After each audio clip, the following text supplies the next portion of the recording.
straight from the mayor's mouth, with Matthew Dickerson from Dubbo Regional Council.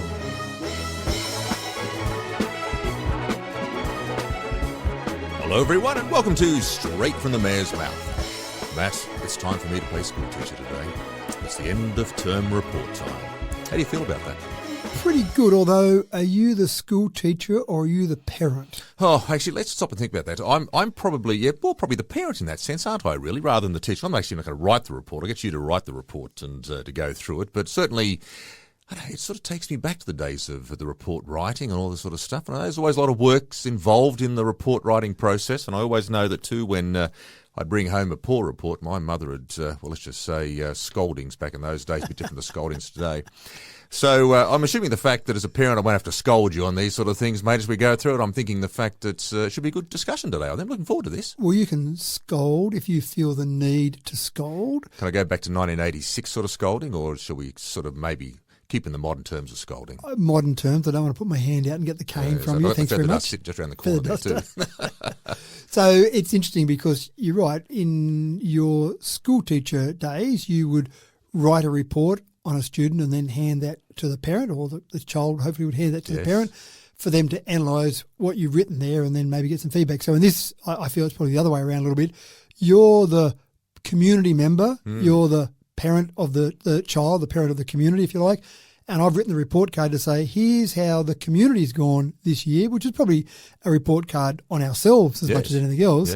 But here's the report card, and then we'll go through and talk about that in a whole range of different areas and different parts of it. So happy to hear your feedback as we go, good, bad or indifferent. But the idea of this report card, it really is designed to be a report card, a snapshot in time of what has been achieved over the last term of council. Yeah, no, listen, and that pretty much answered my very first question about the importance of a end-of-term report card. Is this something that you've been involved in the past? Yes, absolutely, and it's something that's actually part of the Local Government Act. And I think of all the podcasts we've done, I'm not sure if it's the most important. I think it's very important, probably the most exciting, because it's nice sometimes to look back and reflect. But if you go, and I know you do read it regularly, but if you read the Local Government Act and look at section... every night, mate. Good work, It's my biblical reading, I'm telling you. A lot to get through. Section 428, I direct your attention to. I'll be on to it tonight.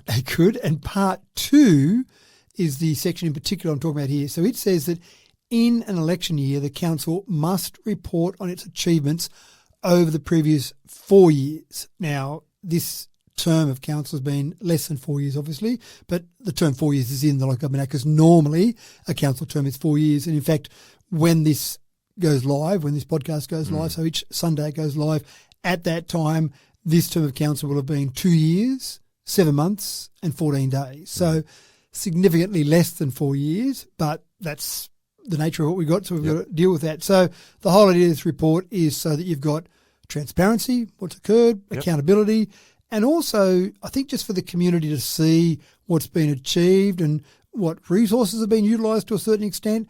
And really from our point of view, from councillors, it's a comprehensive overview of our work, of the work that we've done over that time. And I think let's celebrate our successes, but also just have a look at some of our challenges. And again, it's one of those things that every time you get to that end of term, you've got to do something along these lines. How you choose to do it is entirely up to you. Now, we've done a public presentation already. So I gave a PowerPoint presentation, a public PowerPoint presentation to community members, council staff, other councils, obviously, and media, obviously. And that idea of that is to say, here is that.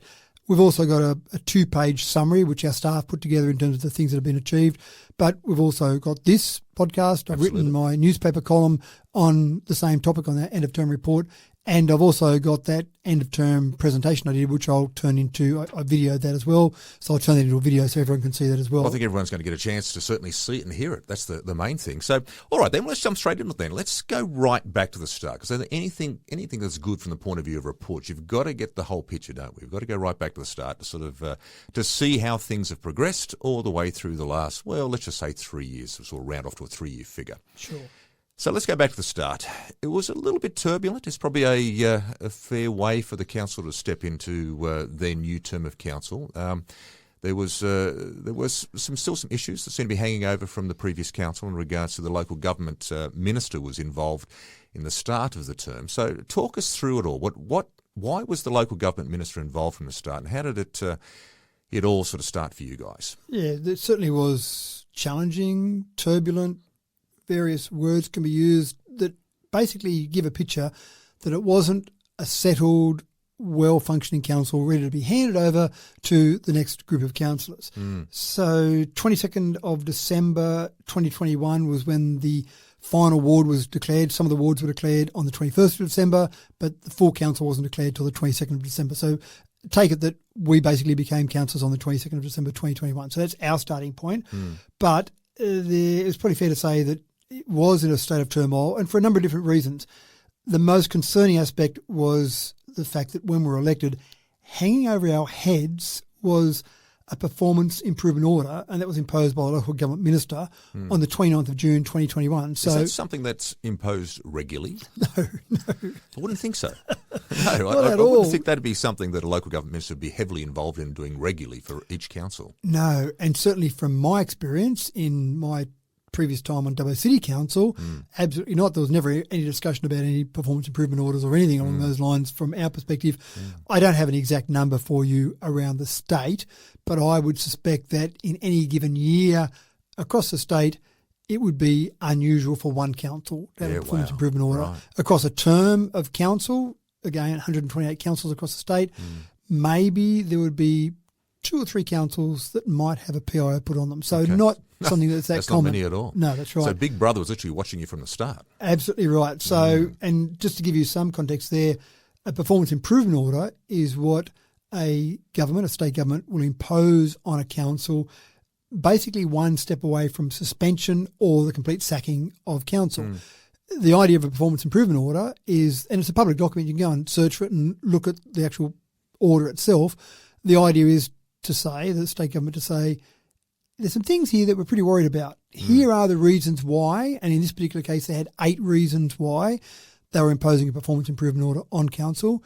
We're appointing an advisor, so the state government actually picks an individual to be an advisor to that council to make sure you comply with the conditions of the performance improvement order. Now, if you do all of that and do it properly and show that you can come out the other end, it's a little bit like if you're a company that's in voluntary administration, you might come out the other end and keep trading and everything's okay, or you might go completely belly up. And that's where you are with the PIO. You have that hanging over your head.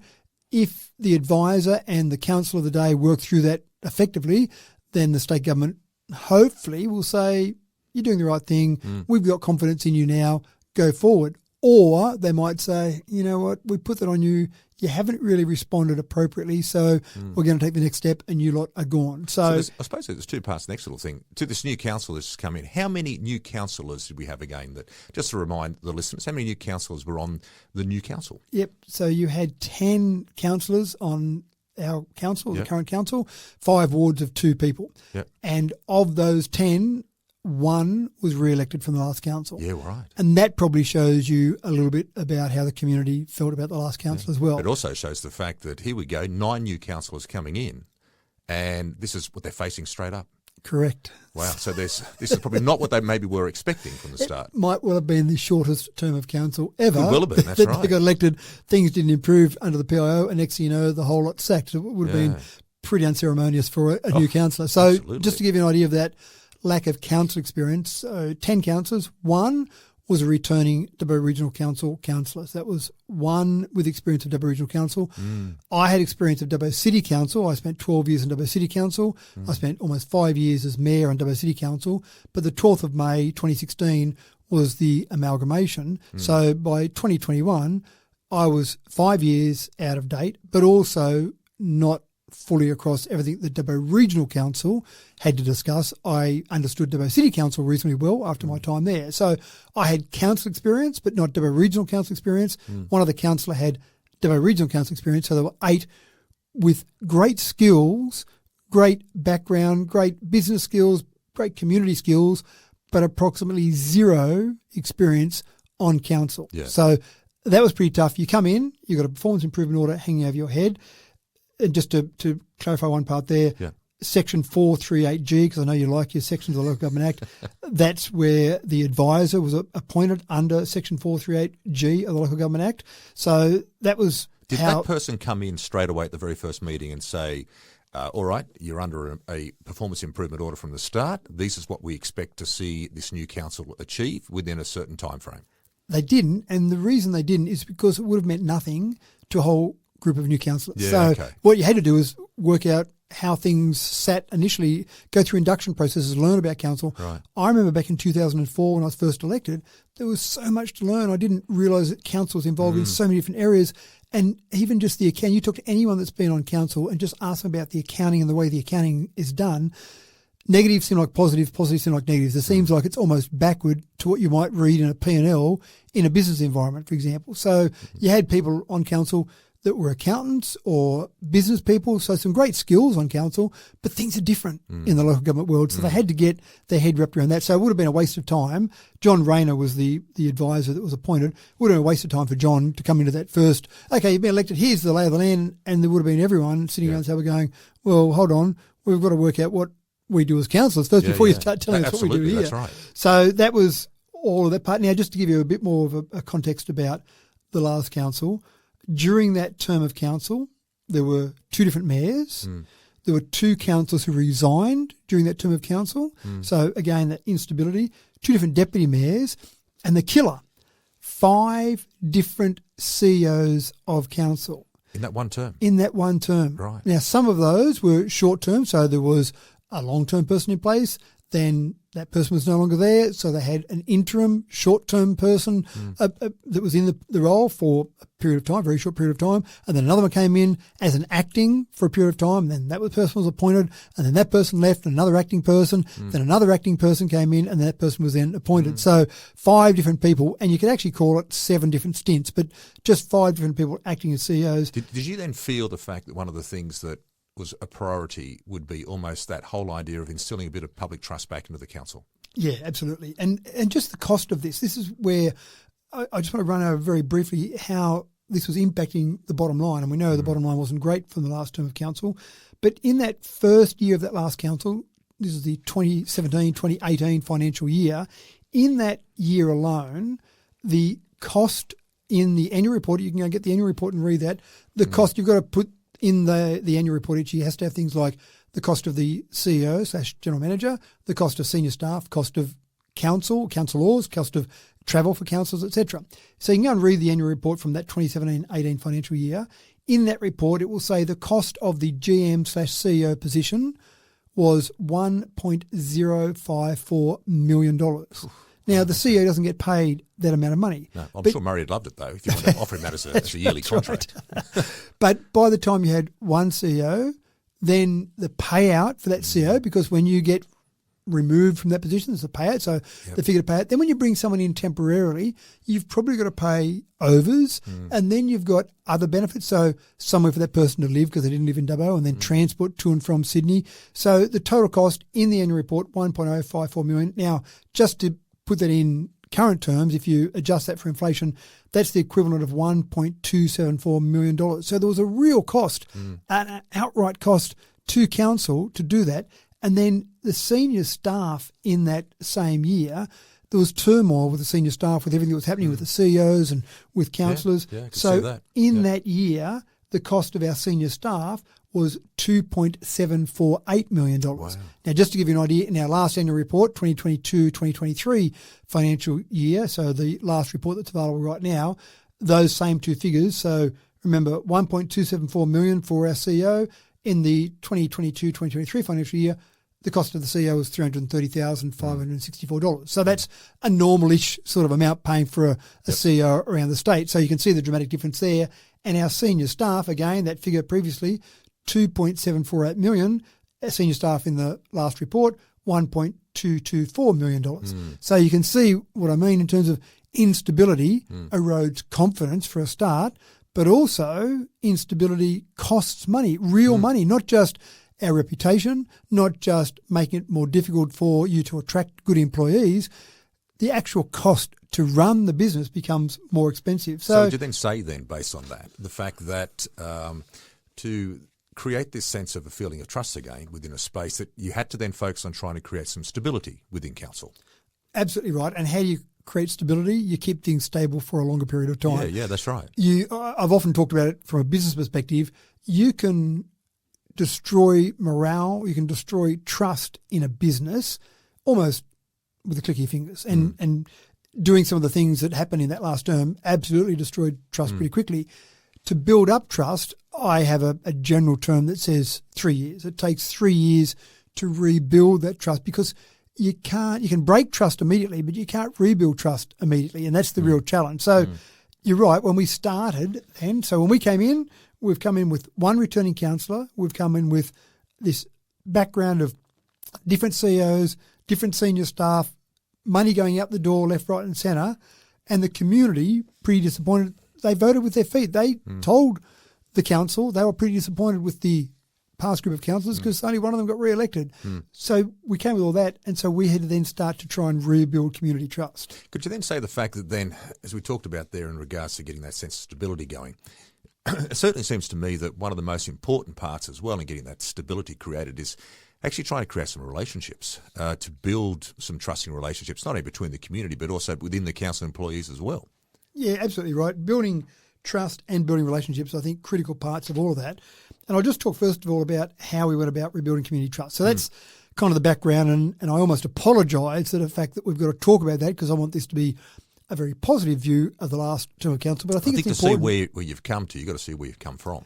I think that's right. And I think that was the point when we started.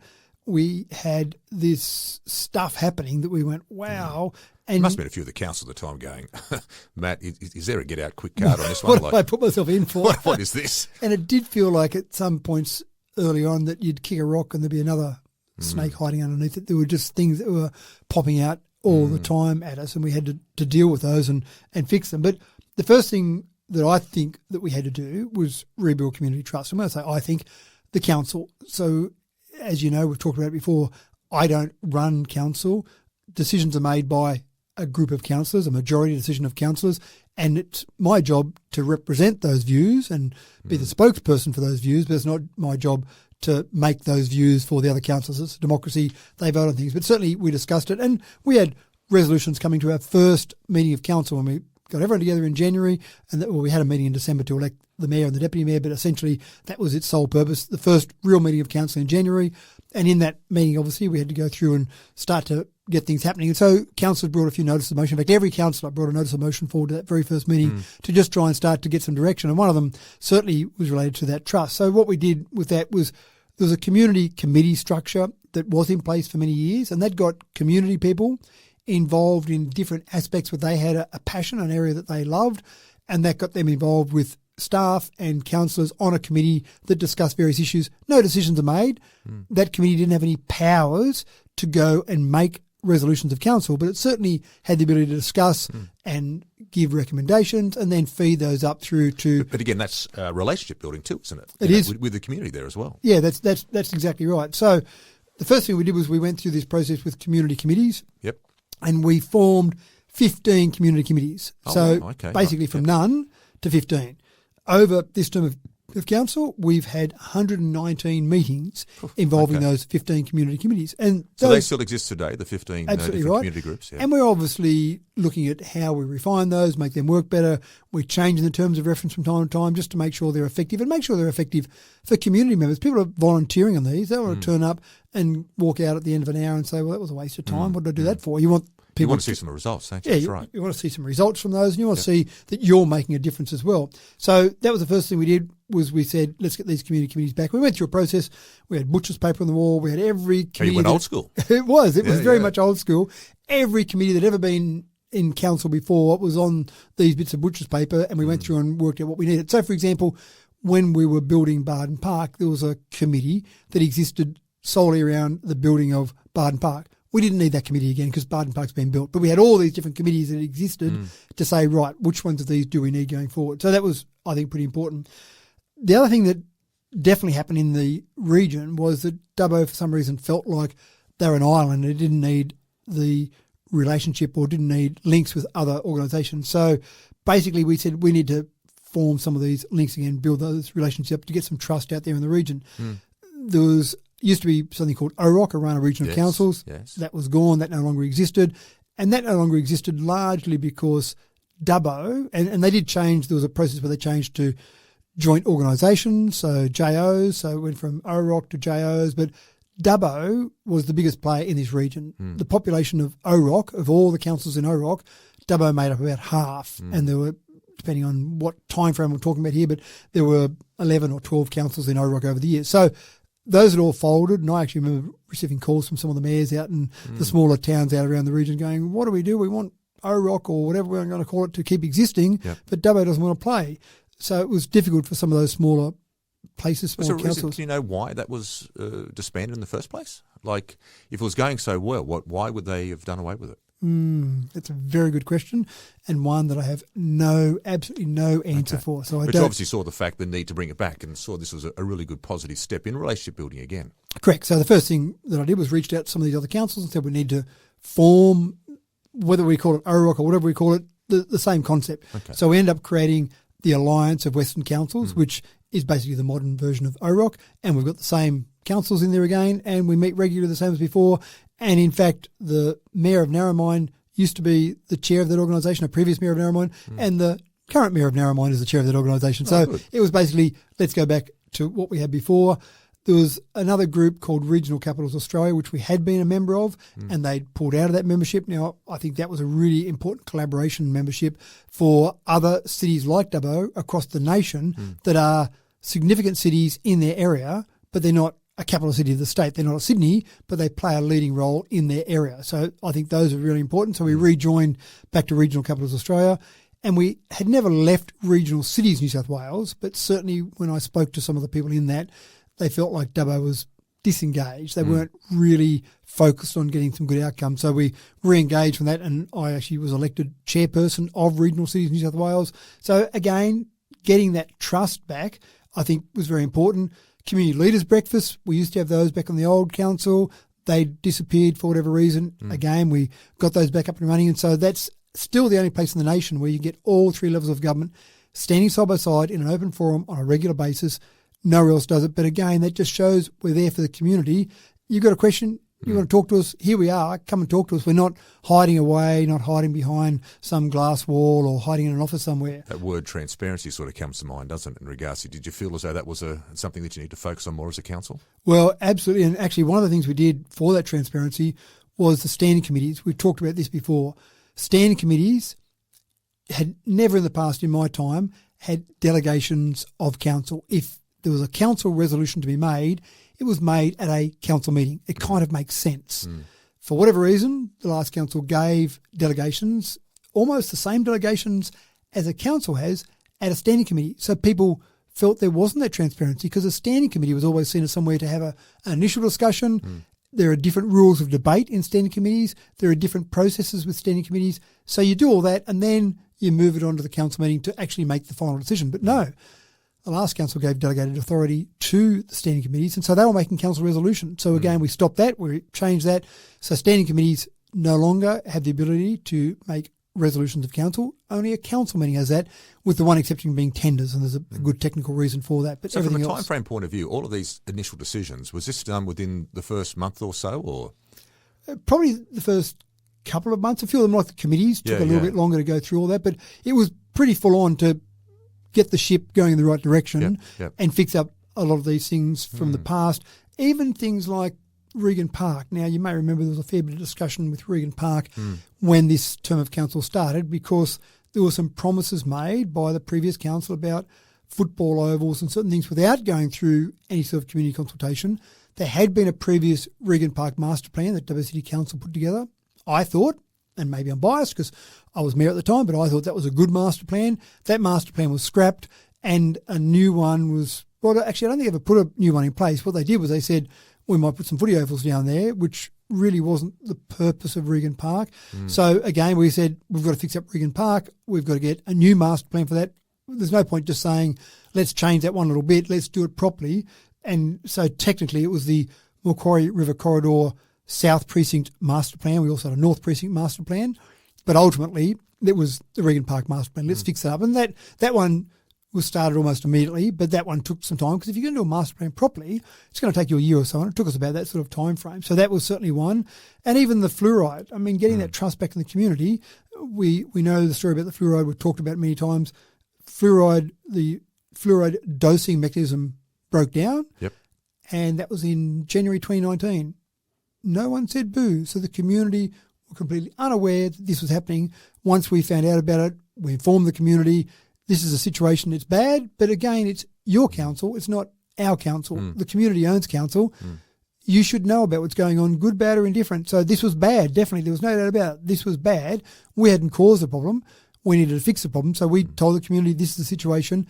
Let's get out there and fix it. And it has taken longer. It's still not fixed yet. It's probably one of those sort of things, though, too. There's an example of the fact that sometimes in setting up a plan to get it all fixed within a short time frame, here's a classic example, maybe the fact that, well, it's still not fixed as far as I know. I think there's still a process, but at least the process probably started. So looking back then, so if we go back to those early days, a lot of it was about setting the new direction for the council. Is that a fair way of putting it?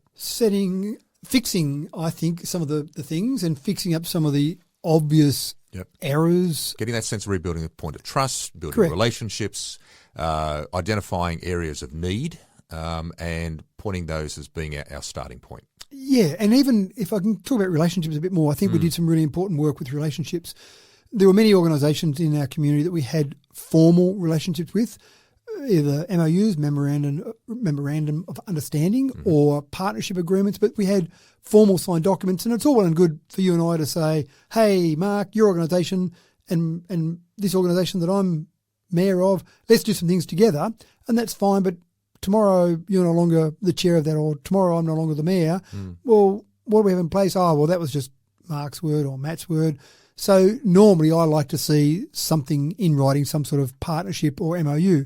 But again, organisations that we had those agreements, partnerships with, dropped off. And I just assumed they were all still in place. But as I started, again, uncovering a few rocks there, I found some of these weren't. So we said, let's fix those. So we signed a partnership agreement with the Wellington Aboriginal Action Panel. That was pretty important. The Dubbo Aboriginal Working Party, we always had a partnership agreement with them, but that had fallen off. So let's get that one fixed up. So we got that one signed up again. Charles Street University, we had an MOU with Charles Street University, I think a very important one because they play an important role in the community. That one had fallen by the wayside, by the way, so we had to fix that one up. And then Taronga Western Plains Zoo, again, we always had an MOU with Taronga Western Plains Zoo, so let's get that one sorted out. So that was, there were four, obviously, one that comes straight to mind to have some formal relationships. Even things like the Dubbo Business Chamber. When you talk to the Dubbo Business Chamber, and they do a fantastic job, they said that they certainly continue to engage with our staff.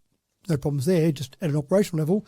But they certainly felt that at a leadership level, there'd been a breakdown or a lack of relationship there. So I used to have quarterly meetings with the business chamber, so we reinitiated quarterly meetings. So now every quarter we sit down, chamber and myself, and just talk about what's happening in Dubbo, how we can do things better, how can we work together to make Dubbo better. And on the back of that, you're aware of the ASX 200 CEO series, which actually starts. This week is the first one that starts. Is that okay? Right. But again, let's reinitiate some of those things that basically were successful before. Why wouldn't they be successful again? So that was another one. And then even developers in our community are incredibly important. We want to keep developing housing. We need our developers to do that. So the old mayoral developers forums, they didn't have to be called that, just a developer forum of some description. Getting those started again, and the feedback we've had from those has been fantastic. So that was important. And then even a new one, the Central West Orana Renewable Energy Zone Community Reference Group. The REZ, the REZ here in our area, had been declared back around July 2020 from memory, and the Community Reference Group had been created. But there were no other mayors from the other two councils that sat on this, but I actually thought it was important enough that I should sit on this Community Reference Group, because I wanted to show to the state government that we thought this was a pretty important thing that was happening and get us back engaged, because I think there was potential there for us to have been disengaged. So just getting on that particular group. And then the last one is the Your Say platform. Now, one of the things I think that I was seeing from our directors, we've got highly skilled and very well paid directors.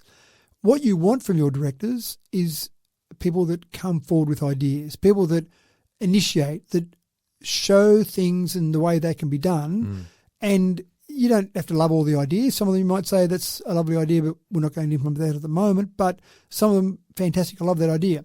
And I could see already, just coming back this time on council compared to the last time, I felt like the directors had gone into their shell because they'd been heavily criticised in the past. In fact, the performance improvement order talks specifically about the relationship between councillors and some senior staff and the breakdown of that and the way that some of the senior staff were intimidated or couldn't do their job properly, or there were work health and safety issues. So there was no doubt about it that they were probably not going to put their hand up with an idea because they'd felt like maybe their hand would be shot down or worse in terms of bringing that forward. So I think they went in their shell. But we've got these people with all these skills, experience, and as I said, very well paid. Why not use their skills? That's right. So certainly that was one thing that I can't really encourage that directly, but certainly through the CEO, and the CEO had that idea anyway, encouraged their best versions of themselves to come forward, be the person they want to be. I think someone famous once said. You're stealing my line that I've used for many, many years there. I have to sort of say that one.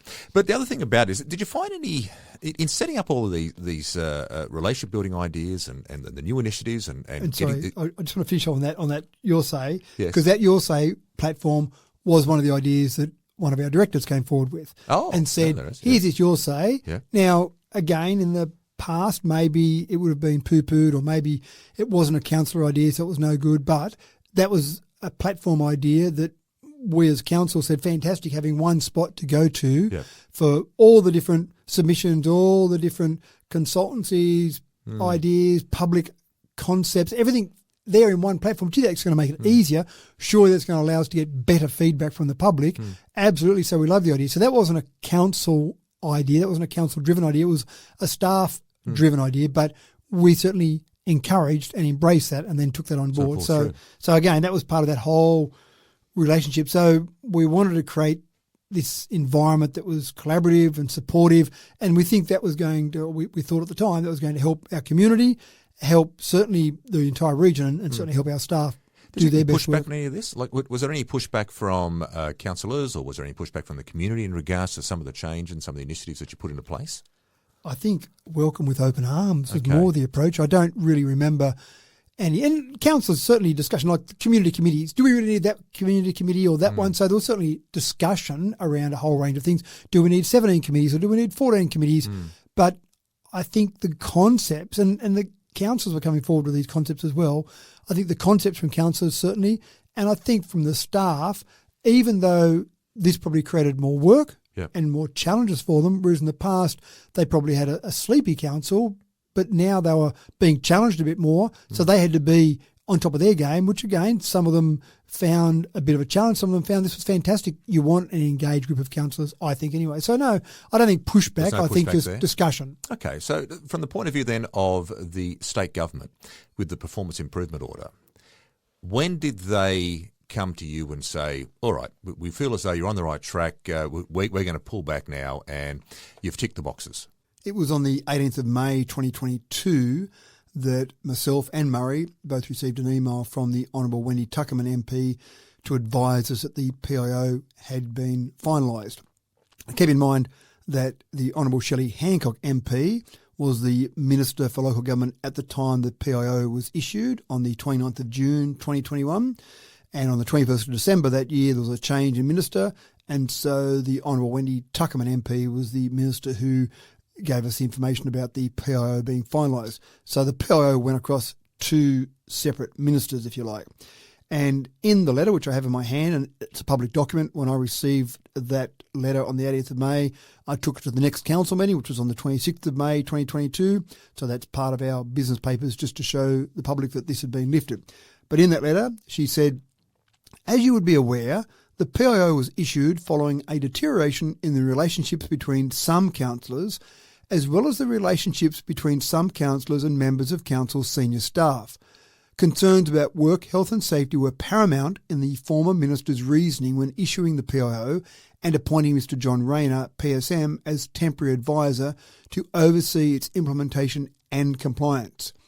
It is pleasing to note that Council complied with the required compliance actions associated with the PIO. She goes on further to say, it was considered prudent to monitor councillor conduct in the lead up to and following recent local government elections.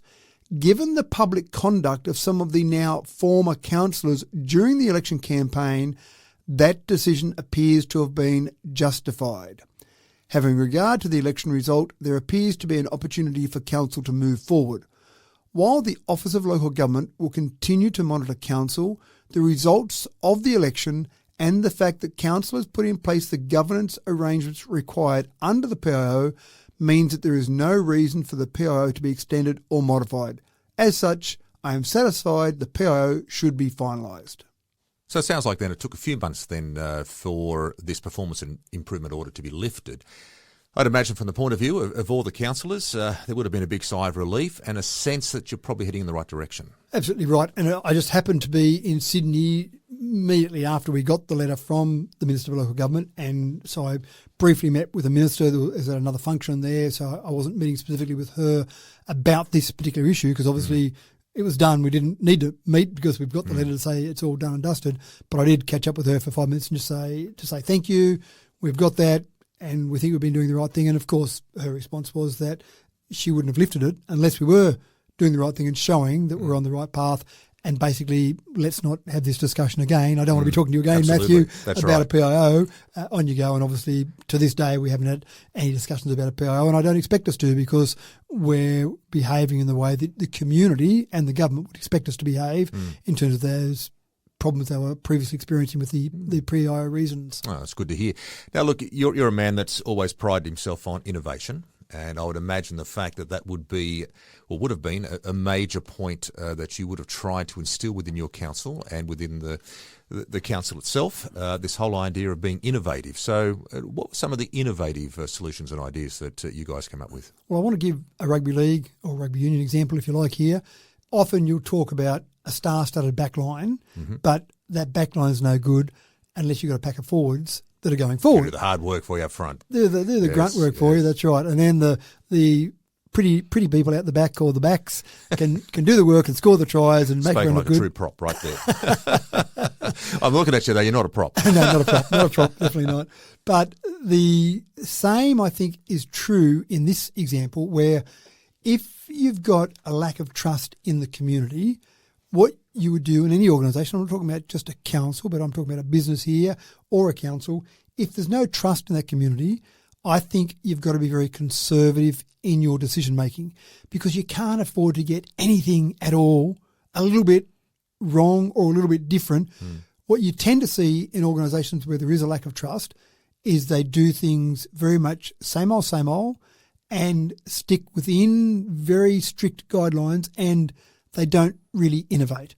Once we got to the stage where we were getting back some trust in the community, and once we were rebuilding some of these relationships, I think in general the council felt like there was a good community vibe and good community trust in the group of councillors, and we weren't on the front page. In fact, sometimes we were on the front page, but for good reasons, not for the reasons that the previous council might have been on the front page. So I think the community appreciated what was happening. On the back of that then, not that we then said, oh, okay, we've now got community trust, let's flick a switch, we can now be really innovative. I think just in general, we've got a group of councillors who, not just me, who like to do things that are going to be better. You've got to innovate. If you don't innovate, if you keep doing things the same way, you're going to be stuck in the past. And just while I'm rolling on with the rugby league quotes here, then Jack Gibson said, if you're standing still, you're going backwards fast. Yes. And so if a council stood still and said, we'll just keep doing it the same old way as we did it yesterday, you're going, to quote Jack Gibson, you're going backwards fast. Or as Tom Hopkins, the business leader, once said, if it ain't broke, break it. Exactly right. So let's go out there and see how we can do things better. But you need that community trust to do that, because when you try things, not everything works perfectly. And if you haven't got community trust, they'll be all over you. Look at that. See, you did something a little bit different. You're a complete disaster. But that wasn't the case. We had the community trust that we'd built up in there. So once we had that, again, not a little scorecard that said, yes, we've just moved over into a trust status, but I think the councillors felt confident in bringing things forward. So we had... This is the interesting point about trust, isn't it? Like, state government has instilled trust. The order was lifted. council, the council themselves seem to be sort of wanting to come forward now with ideas and suggestions, and they're staying around, they're sticking around, they're not sort of leaving. So that's indicators of trust. Stability, I think, is right as well. Stability is a big part of that. We've had one mayor for this term of council. We've had one deputy mayor for this term of council. We've had one CEO for this term of council. To this point in time, no resignations. So the last council also had an incredible number of code of conducts. I'm going to say 79 code of conducts were lodged during that term of council, which is a large number. The only problem I have with that, I don't really want to use that as a benchmark, because if I wanted to play silly people, I could go and lodge 200 code of conducts on any council, and they can all be ridiculous. They can all have no basis, but they would still count in the report that goes to the community to say 200 code of conducts were lodged on this particular council, which is unfair. So I don't really want to use that, but it certainly felt like many of those 79 were justified in that process. And the way codes of conduct, so it should be more codes of conduct rather than code of conducts, the codes of conduct were dealt with was actually mentioned in the performance improvement order as well, in the way that they weren't dealt with properly. In fact, I've got it here. I just happen to have the performance improvement sort of order. sitting beside me there. That's there it right. is. Yes. And I want to just talk about it. So point 5 of the 8 reasons for the order said this is from the Minister for Local Government, signed back on the 29th of June 2021, and point 5 said there is evidence that some councillors were acting in a way that sought to interfere with the consideration of matters under Council's Code of Conduct. Point 6, there is evidence that some councillors were making public allegations of wrongdoing by other councillors, which was inconsistent with their obligations under the Model Code of Conduct for local councils in New South Wales. So there were 2 points there specifically that related to codes of conduct. And in that one, for example, if you're a councillor and I, at a council meeting or in the media, just basically anywhere in public, say, I think Mark has done the wrong thing on that, that's a breach of the Code of Conduct, that's a breach for me, because I can't make accusations in public because that taints the public without due process. So you can understand why you can't go and make wild accusations there. Absolutely. But the 79 probably was an indication that things weren't going fantastically. The big key point I'm trying to make in regards to trust is the fact that there will be social media commentary and banter in regards to, people aren't happy about this decision or that decision. We're going to get to a few of those as well. But sometimes they're not necessarily the true indication of what the objective reasons are about people trusting an organisation. Everyone's going to have a personal opinion in regards to what a certain decision happens to bring, and they're going to have a certain side they want to stand on in regards to it. But when it gets down to trust, which is such a key part of any business operation, the key objectives that what you're saying here seem to be being met. And the people who I would suggest are out there sort of monitoring this, the point of view of trust in an objective way, are giving their tick of approval. And it is hard to measure it in an objective way. There's no scorecard that says what's the trust level for council, but certainly you get that feeling when you get out and talk to the community and when you do certain things in the community. Well, as a community member, I just want to see things getting done. I want to see. I don't want to see a dysfunctional council. I don't want to see people fighting and bluing and carrying on, and nothing seems to be getting done. People going against each other in a public forum. I don't like that as a resident of Dubbo. Most people don't. I like to see action being taken. I like to see new initiatives being put into place, and I like to see us being, put out there in a very positive frame for the rest of the world to see. Now, from my point of view, that's what I like to see and money being well spent and efficiently spent. So from an objective point of view, if that's my objective point of view of what trust looks like, well, yeah, I'm giving a tick of approval. And it's interesting because one of the things that I think is very healthy in a council is to have good debate where councillors might have different views, but it's the way they conduct themselves in the debate. And it's also after the umpires made the decision, the vote of council, then you win, you lose, you move on. That's right. You put your best foot forward and then you move on to that. Absolutely. And be as passionate as you want to be in regards to the arguments in the council forum. But as you say, when you walk away from that, it's like, okay, well, the decision's made. This is where we are, and we've all had our chance to say what we want to say. Let's move on. Yeah, exactly right. So, and again, I think you're right. People don't want to see councillors having fights and bluing with each other because what's that achieving for the community? Is that really achieving anything for the community? Well, all it does simply it takes away that sense of trust. It does, exactly right. So once we had, I think, this level of trust, then when ideas were brought forward by councillors, I think it was much easier for those ideas to be adopted by council and certainly to be reviewed fairly by the community because there was that level of, okay, let's see how they're going with these things. So the first one I would talk about absolutely would be the 3D printing for construction. So this is going to have long-lasting impacts, and I'll talk about a couple of those in a moment. Yep. But it started with, again, a council bringing forward an idea saying, can we just reserve 4 blocks of land on a future release of council, and those 4 blocks of land will have to have 3D printed house. Council thought, fantastic idea, unanimous across the board. All councillors said, yep, let's do that. In a future release of council, only there'll be 4 blocks we'll pick, and only a 3D printed house will be allowed to go in there.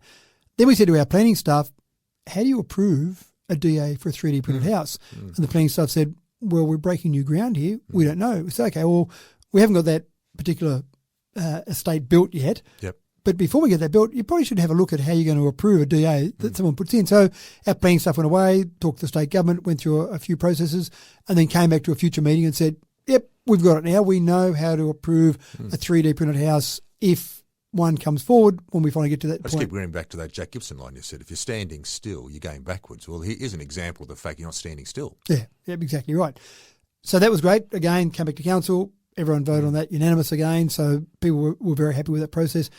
And then as it came up, there was a previous budget that had been allocated back in the last term of council. They'd allocated $300,000 to replace the amenities block in Lions Park, West Dubbo. So again, on the back of this, or the amount of interest, I suppose, that we saw in the 3D printed house concept, we said, well, there's companies out there that are doing 3D printing now across the world. Yep. We've got to replace this amenities block. If the pricing is reasonable, why don't we do that? So we discussed that at council, went through that again, unanimous vote, let's do that. And so we went out and got tenders on that process to do that. Now, the amount in our budget was $300,000. That was from a few years previous to that. So building prices might go up, but we still thought that was a reasonable sum and we probably could get some toilets, a new toilet block built for that.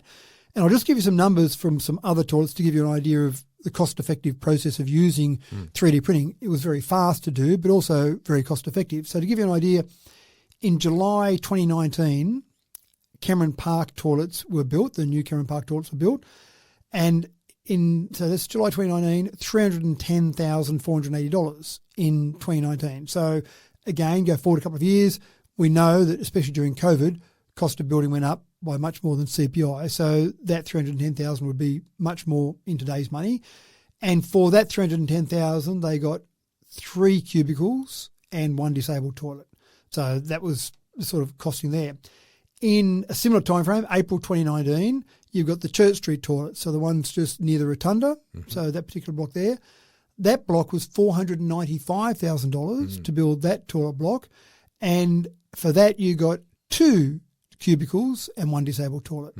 For our 300, now it ended up being a bit more than 300, 316, which again isn't too bad because we'd budgeted 300 several years previously. So for $316,907, again, remember that's several years after, that's 4 years after those other 2 builds. So inflation would have put those other 2 prices up much higher than that. We got 3 male urinals, 2 male cubicles, 5 female cubicles, and 1 disabled toilet. So in terms of a cost-effective price, absolutely, it was a spectator sport. When that was being built, without a doubt, there was a spectator sport. There were construction fences built around there, as you'd imagine. People line up outside those construction fences watching it. It was mesmerising watching it. But council then became the first government body, state, federal or local, to build some infrastructure with 3D printing. So leading the nation across there. Now, And that's a really good point, Matt, you've sort of raised there, because you talk about a sport. Well, it became quite a sport through the social media. There's quite a lot of objection to it, which I really did struggle to try to understand why there was such objection to something like this. But then again, my opinion of it is different to other people's, and that's fine. Everyone's got their personal opinion on it. But it's not just about the toilet with this from the point of view of what council managed to achieve with the 3D toilet, because from this, there's already in the plans for more 3D printed buildings to be happening around town, isn't there? well, we've just approved a DA already, and this is literally days ago, for some social housing in Dubbo that will be printed with 3D printed construction methods. So there's one DA tick done already. Now, why do they come to Dubbo? They came to Dubbo because we had the 3D printed toilet and they knew that we could process the DA. So that's a government-backed build, social housing we're talking about here. And one of the advantages that the particular developer with this one saw was not just the construction. It gave very good insulation, so it gave a good what's called a NATHES score. So in terms of the amount of insulation there, 7.9 was a NATHES score on that, which was very good. It then also has the ability to reduce maintenance because it's got a double skin. So you've got the outside skin, you've got the inside concrete. So it's very sturdy in terms of construction and maintenance. So you do find with social housing sometimes there's a lot of money spent on maintenance because there's a lot of wear and tear on those particular houses. So they love the idea for that. But there's one DA, completed, finished, so that construction will start once they're programmed, ready to bring their equipment out and start doing that. But that particular company that's doing work for government is looking at another 6 blocks in Dubbo somewhere where they can build more of the same type of construction. And we've had other firms that have looked at us already. So just the fact that we led the way, we had to replace the toilet. We had budgeted $300,000. We spent basically the budget for it. We got good value for money, but we'll get more housing in Dubbo on the back of that out of us showing some innovation. And a lot of interest from outside as well has come in here to sort of to see how'd you go about the process, how'd you go about the DO approval of this. You've upskilled your staff, you know what I mean? Like it really was, I think, from the point of view when you look back, it should be something you're quite proud about, is the fact that you prepared as a council to be quite innovative, to step forward and say, let's do something completely different. Let's step outside the normal grounds and rules of how people do these things. Let's try something different and let's see where we go with this. Because, to be honest, this is a whole new building process, which we don't know where it's going to go. And it is a tourist attraction. People do stop. Of course they do. I was there the other day. I don't sort of tell people about it. I was there at the toilet. I'd go for a walk with my wife, and we use those toilets regularly as our little turnaround point. There was a couple, an elderly couple, who were walking down. They'd sort of got out of their car and they're walking down. I could hear them saying, these are those 3D toilets. These are 3D toilets that we talked about. Remember, they were talking about, this is them. They were getting quite excited about seeing the 3D toilets. So I don't care what people are saying. It's rubbish. It is a tourist attraction. People are stopping. Who cares the toilets? The reason why people are stopping in town to do their business and this sort of stuff, whatever. But it's also a point of interest. I ran into the husband of a minister just recently, and he said, Dubbo, I've been out there, myself and my wife went out there and looked at your 3D printed toilets. I mean, so they're being talked about, they're being discussed, but it's a solution, and we're not the first in the world to do this. Many other places around the world, so it's not as if we're the first and we shouldn't be trialling this and doing all the groundwork. It's been done across the world. It just hasn't been done in Australia. So we've broken that ground now, excuse the bad pun with a building project, but we've done that now. And so that opened up a whole range of other possibilities. So that certainly, without a doubt, was innovative, and we will see the positive effects of that. And we do see architects, we see builders, we see developers, we see lots of people who are visiting that. And some of them will talk to our staff to ask about how they did the DA processing or what the construction was like, or just a whole range of questions around that. So anyway, fascinating. So the other one, or there's a few I'll talk about in terms of that innovation. Certainly there's no doubt about in my mind, nation leading again, zero emissions fleet policy. It's a fancy name for EVs for staff. That's right. Now, most people think of an EV and they think the ticket price is too dear, so they're expensive. But the running costs for an EV are very cheap. Maintenance costs are minimal. I remember one of the previous EVs that I owned had 43 moving parts across the entire car. So is that right? Just 43? Minimal maintenance costs. Electricity is obviously much cheaper to drive. Again, I know one of my cars that's got a 600-kilometre range. It cost me about $8 to fill that up with off-peak electricity. So you've got these advantages there, but they're a dearer ticket price. So we said to our fleet manager, give us a report. Just don't kind of be biased in your report. Give us a report straight down the line that says what's the total cost of ownership over the time that our staff have their vehicles, to see whether or not it's worthwhile us allowing a higher ticket price because there's a staff policy in place, a higher ticket price for those vehicles, given the fact you then get the ability to have a lower total cost of ownership. And that came back to us, to council, and the report showed a cents per kilometre over the total life of the car. And it was mind-blowing. It showed that of the normal cars that our staff have, the normal internal combustion engine cars, and then some comparative EVs, the EVs were dramatically cheaper. So you need to have some trust in the community, though, to be able to say to the community, we're going to allow our staff to buy an EV when they're next car comes up for replacement, and some of them have a car as part of their package, for example, when they come up for replacement, if they so desire, we're going to allow them to buy an EV, even though that ticket price is going to be dearer. Now, again, you need to have that trust in the community. The community might say, what? I can't believe you're spending all that council money. Which there on was. That there dearer. was very much that sort of that vocal outpouring at times in regards to this sort of stuff. Is that something, though, that as a council, because you had to face the criticism in regards to a couple of things already just mentioned there, the toilets, the EV cars. How did council deal with that? Is something that they talk about on a general basis, or they just sort of say, well, look, we're in council. Some of our decisions we're going to make aren't going to, not everyone's going to be happy with, but we're just going to have to keep moving forward because this is what we feel is the right thing to do for the community. If you keep everyone happy all the time, you're only doing that because you're doing nothing.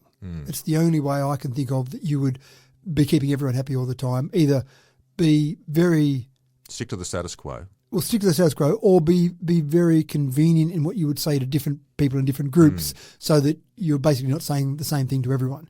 But if you're going to make decisions and break new ground, you're probably going to have some people who don't like change. It's as simple as that. There are some people. You've got the diffusion of innovation graph, and on that you've got some people at the back end of that, the laggards, who don't like change, and that's just part of society. So you've got to make decisions for the right reasons, with the right logic, with all the right data, and then you listen to the feedback from the community. If someone's got a good point from the community, oh, yeah, we hadn't thought about that. Yeah, that's a good point. We should look at that. But sometimes if it's just criticism because it's change or it's different, then you've got to just take that on the chin and move on. But the EV policy, we've shared that with a number of other councils around the nation because that, again, is nation leading to allow... So other councils now are picking up and running with this as well, do you feel? I think they're almost at the point where they're running with it, but they're certainly keen. Some of the fleet managers, some of the councils are keen to take that and use that in their council, but you've got to be a bit bold and courageous to make that decision and have your various staff or even councillors driving them. Now, we don't provide staff cars for any of our councillors, but 3 out of our 10 councillors do drive EV. So you've got councillors that are prepared to make change as well. We've got our CEO who's got an EV. We've got, again, a number of our staff that have moved over to EVs, and from all reports so far, absolutely fantastic. And more staff are going, I can hardly wait till my car's ready to change over because I want to get one because I saw one of the other staff members has got one. So it sort of reminds me a little bit that whole line of, the first one through the brick wall gets hurt the most. Yeah. And it's encouraging to hear that the council decided the fact that this is the way that you want to be prepared to go through these brick walls. And there are some moments here where you've had to go through the brick wall. And innovation sometimes creates that. If you didn't have the trust of the community, then I think councils very quickly would run away from these. But the 3D printing, if I go back to that for a moment, every time that vote's come to council, that's been a unanimous vote by council. So it's been supported by all councillors. The only difference to that was, I'm being very technical now, there was one amendment to a tender process, the way we were doing the tender, whether it was an open or a select tender. That's the only time there was a division in the vote. But it wasn't about the 3D concept, it was just about the actual methodology of the tender. But the concept every time was voted unanimously.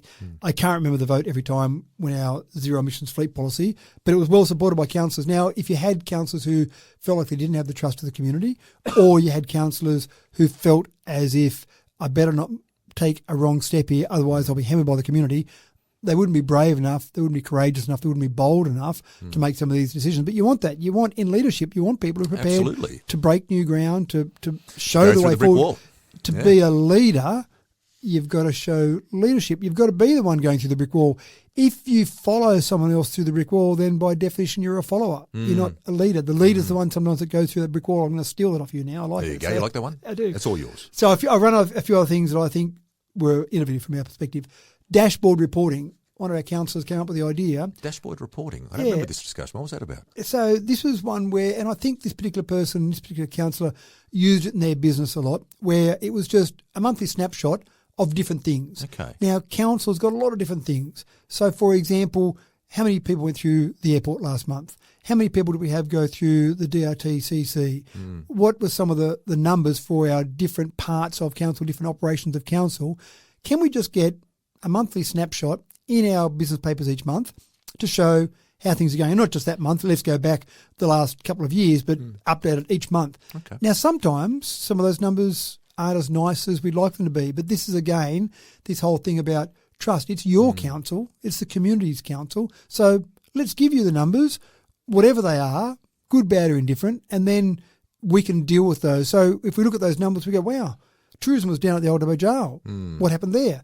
Oh, well, actually, they're doing some renovations out the front and that had an impact. Or we tried a new advertising campaign that didn't work. But it just makes you think about it and it exposes it to the light of day. Absolutely. And it helps the people who are sitting there making the decisions to get that snapshot each week or each month. Each month. And if you're a staff member, you know you've got to report that. Now, there's a great story, and I won't say the person's name, but he might even recognise his name in the story. Right. I'm going back to my old computer days where it was fax machines still. So you still had fax machines, you had bits of paper. And at the time when we were installing service for clients, one of the new things was putting a fax card, a fax board in the server, so they would send and receive faxes via the computers. This is revolutionary at the time. That's so I'm going back. Unbelievable. I'm going back a few years. There it was, yes. And I spoke to one client and he said, oh, yes, fantastic. I spend so much money on paper each week with faxes coming in. And I was just interested. What's happening? What have you got all these faxes coming in for? And I saw a bin underneath his fax machine that was full of paper. Yeah. And that was the old days when it was on a roll and it would roll off there. Oh, yes, yeah. And he said, I've got a few clients who aren't great at getting their figures up to date on a regular basis. So I've now got them where I've told them they have to send me their P&L and some other critical figures at the end of each week. So each Friday they send me through all their data. And I said, all right, that's good, fantastic. I was really impressed with this account. So that's fantastic. You're looking over all this data each week and just keeping on top of it. So it must take a fair bit of your time. He said, no. He said, you can see that bin there. They come from the fax machine straight to the bin. I don't look at them. I'm horrified. I said, what do you mean? He said, I don't need to look at them. The fact that they've got to send it through to me means that they're putting in the data. They're looking at it. He said, that's what I'm trying to teach them to do. I'm trying to teach them to look at the figures in their own business. I don't need to look at it, but they think that sometimes I might. And maybe I will pick up one every now and again and look at it. And I suppose the dashboard reporting is a bit the same. Staff have got to feed that data in. Hopefully when the staff put that information in, they might say, oh, gee, we were down a bit last month. I wonder what was happening there. I wonder how that had an impact. I wonder whether the other things we tried. So you want them thinking. Councils look at it as well, and councils will say... What I thought was the case wasn't necessarily the case. Exactly right. So you're looking at it, you're analysing it. So again, many councils would be scared to show the raw data in that way because we as councils don't see it until the business papers come out and we go, oh no, that's a terrible figure. What are you showing that to the public for? Yeah. Again, it's not my council. It's your council. So showing that information I think is important. So that's a brave decision without a doubt. Yep. Australia Day twilight events, I would like to think that we led the nation to a certain extent here. We weren't the only ones, but there were a few across the nation that had some problems with the Australian Citizenship Ceremonies Code.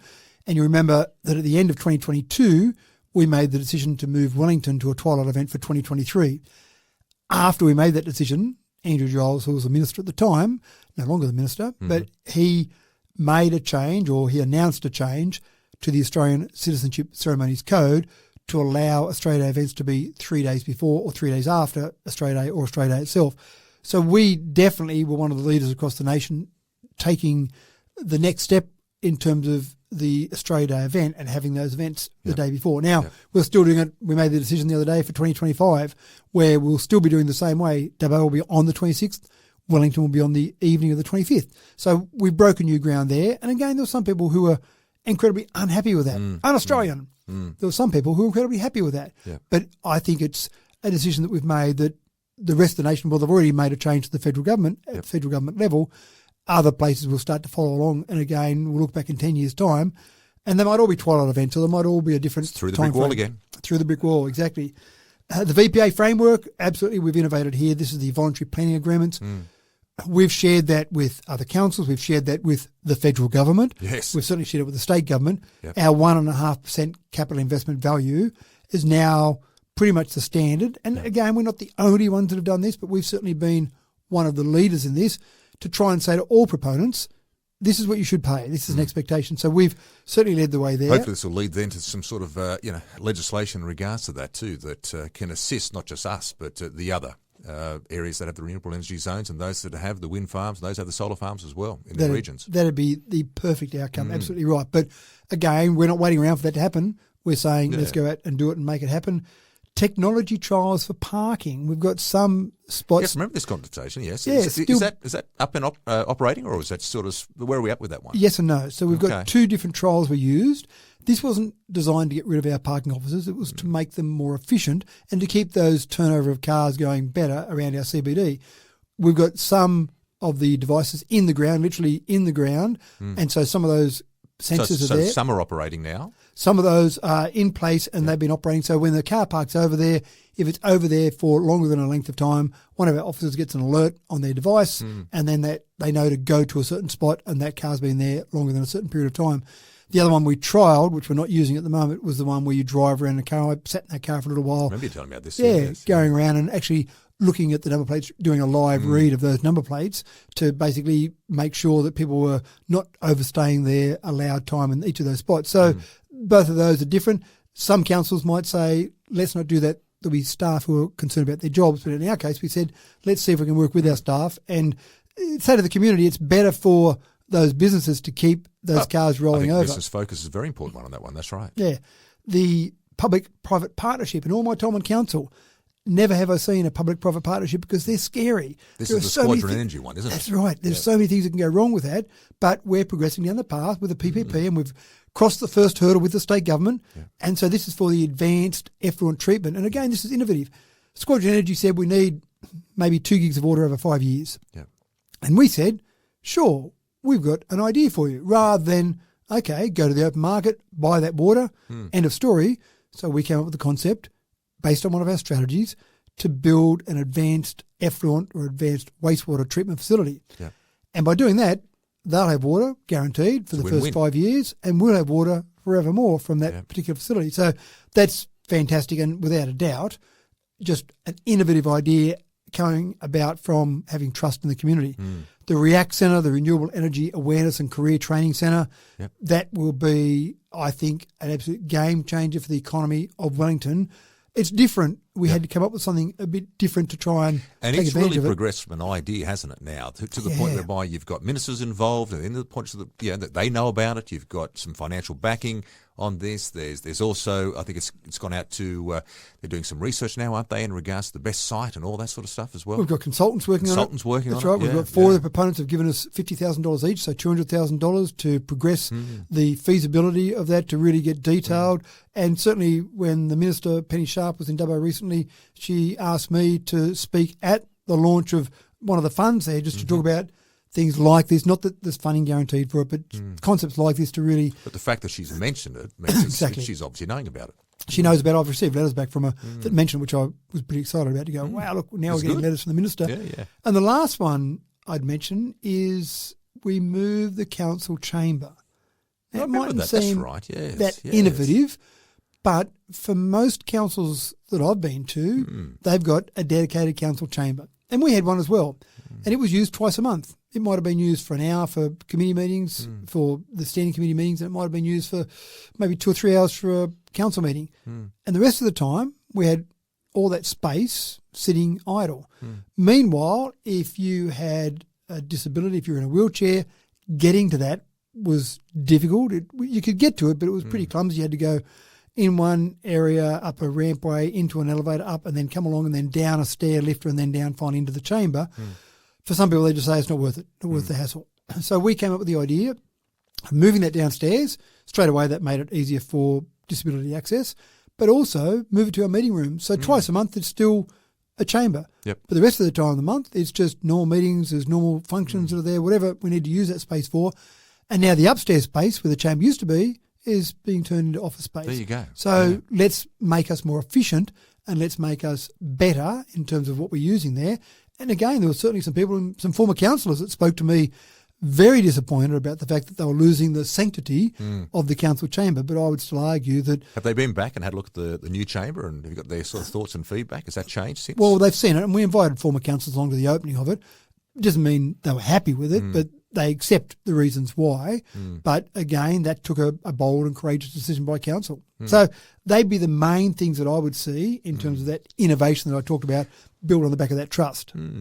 Now, look, speaking of innovation, because I think you've mentioned a huge amount of different things, I think one of the biggest ones from the point of view that the council is now heavily involved in, and talk about game changers and using that phrase, the Central West Orana Renewable Energy Zone. We are now very much part of this, and we've spoken on a number of podcasts about this and how the potential for this, and particularly if we can get those 1.5% from each one of these operations, this could well be a game changer.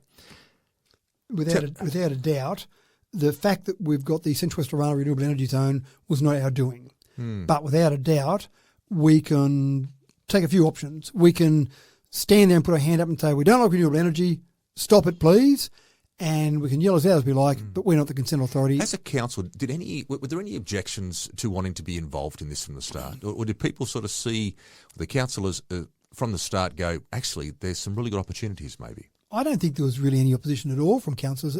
Everything that's come up in relation to renewables, I think this council has embraced. And again, there's some people out there who aren't happy about renewables. I accept that.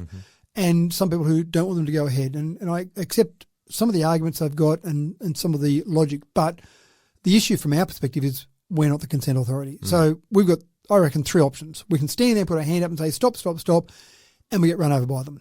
Or we can stand idly by and go, oh, well, they're going to happen, so we'll just go and do our thing and it'll happen with us or without us, so we'll just leave them alone. Yeah.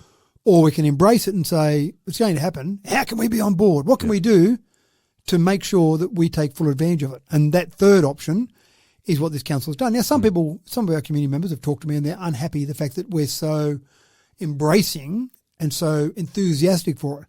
But when you consider those three options, I personally don't see that we've got an option. If we're going to be doing the right thing by our community, despite the fact there'll be some people who don't want it and don't like it, if we look at the overall community, it's happening. Yep. You've got to be blind Freddy to not see that it's happening. It's definitely going ahead. So why not jump on board? And it also works, I think, in line with one of the key focus points that this council seems to sort of set at the start about developing relationships. And they would have seen, I'd suggest from this, that there are some very important relationships that have to be developed pretty quickly and continuing on in doing so in regards to getting the best out of this for our region. There's no doubt about it in my mind that some of the things that we're already seeing happening from state and federal government and even from some of the proponents is because we've taken a positive attitude. If we were standing there with our hand up saying, go away renewables, we don't want you, knowing we couldn't stop them, and then Squadron Energy came along and said we need some water, I'm not sure that we'd really be able to have a trusting relationship to the point where we could say, well, actually, we've got an idea for you, but hold on, you're trying to stop us. You're trying to put your hand up and block us every step of the way. Now you're saying that we should do something to help you out. Well, when we don't have to. When we don't have to, that's exactly right. This is part of the big thing right now, isn't it? Is the fact that they don't have to be doing any of this. They don't have to be. So if I look just briefly at some of the key parts of the Central West Orana Renewable Energy Zone, and as far as I can see, this council will continue to embrace. So for the people out there that don't want it, I apologise. We can't stop it, so we're embracing it.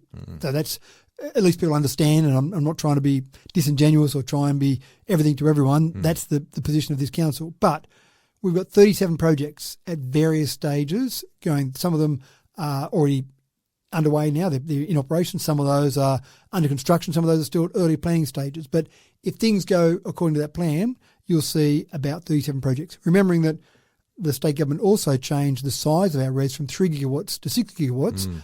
And I suspect part of that was the fact that they were having good successes out here. So that's the first thing. The 1.5% VPA framework that I mentioned before, already we've negotiated approximately $61 million in VPAs. Yeah, look at that. That's right. Yeah. Now, that's over the life of the project. But if we get this right, those 37 projects, if we get the VPAs right, will deliver somewhere in the vicinity of $10 million a year that indexed is a game changer for the life of those projects. So 25 to 30 years. So that's as a community, fantastic. they're the sort of things which the community groups will benefit massively from that. Correct. The community will benefit. We've got the $128.4 million transition fund that the state government announced previously, and the reason the minister was in town very recently was to look at the first part of that, which was about $70 million. That's basically, applications are open now to put in for some of that money. So it's not tomorrow, it's not next year, not next decade. It's now you can be applying for some of that money. And some of these VPAs are already paying us money. We've got the 10 hectares that we've leased to Squadron. Again, Squadron have been very involved here, where we've leased some land in Keswick to Squadron for them to develop for some workers to live. But the important part here is all the underground infrastructure will be put in a plan that can have those workers' accommodation sites removed and normal housing put on there, and that'll be a huge cost saving to council. So can we then deliver more affordable housing in that area, maybe some social housing, maybe just a cost saving to council overall to put some more dollars in council's pocket? Then all of those things are possible because Quadrant Energy needs somewhere for their workers to live. So again, that's a bit innovative, but a great result from the Renewable Energy Zone. We've also got the $200,000 that you mentioned previously for the RAC Centre feasibility. Yep. And ultimately, what we can do, I think, if we get this right, is fundamentally change the economy of Wellington. Dubbo is big enough and scary enough that something like this is good, but it's not essential to the economy. But for Wellington, being a smaller community, the amount of money we're talking about here fundamentally will change the economy, especially if we get the REACT Centre and get that right. Yep. My dream is 100,000 visitors a year as a tourism. Forget the training. The training will happen, but the training will die out after maybe 10 or 15 years. But the tourism aspect, just the same as the Snowy Hydro Scheme, the Snowy Hydro Discovery Centre, just the same as the Parkes Telescope, those tourism operations have people coming to them every single day. So that's great for economies in those areas. So a REACT Centre in Wellington with tourism can fundamentally change the economy there. The foundations, I would suggest, have been laid pretty strongly here in regards to, I suppose, Dubbo Regional Council's involvement in this renewable energy zone. Just to sort of do a little bit of Nostradamus here for me, in regards to what your sort of hopes are. I know that, I don't know what your position is, where you sort of stand for heading to the next council or not, I don't really know. But at this point in time, from your position, what's your hope that the next council will do with this renewable energy zone? Is it the hope that the fact the foundations continue to grow? I think the next council will find it much easier. The brick wall's been broken. Yeah. So someone's gone through that. It would be much easier for the next council to continue on. The next council will make their own decisions, whatever they might be.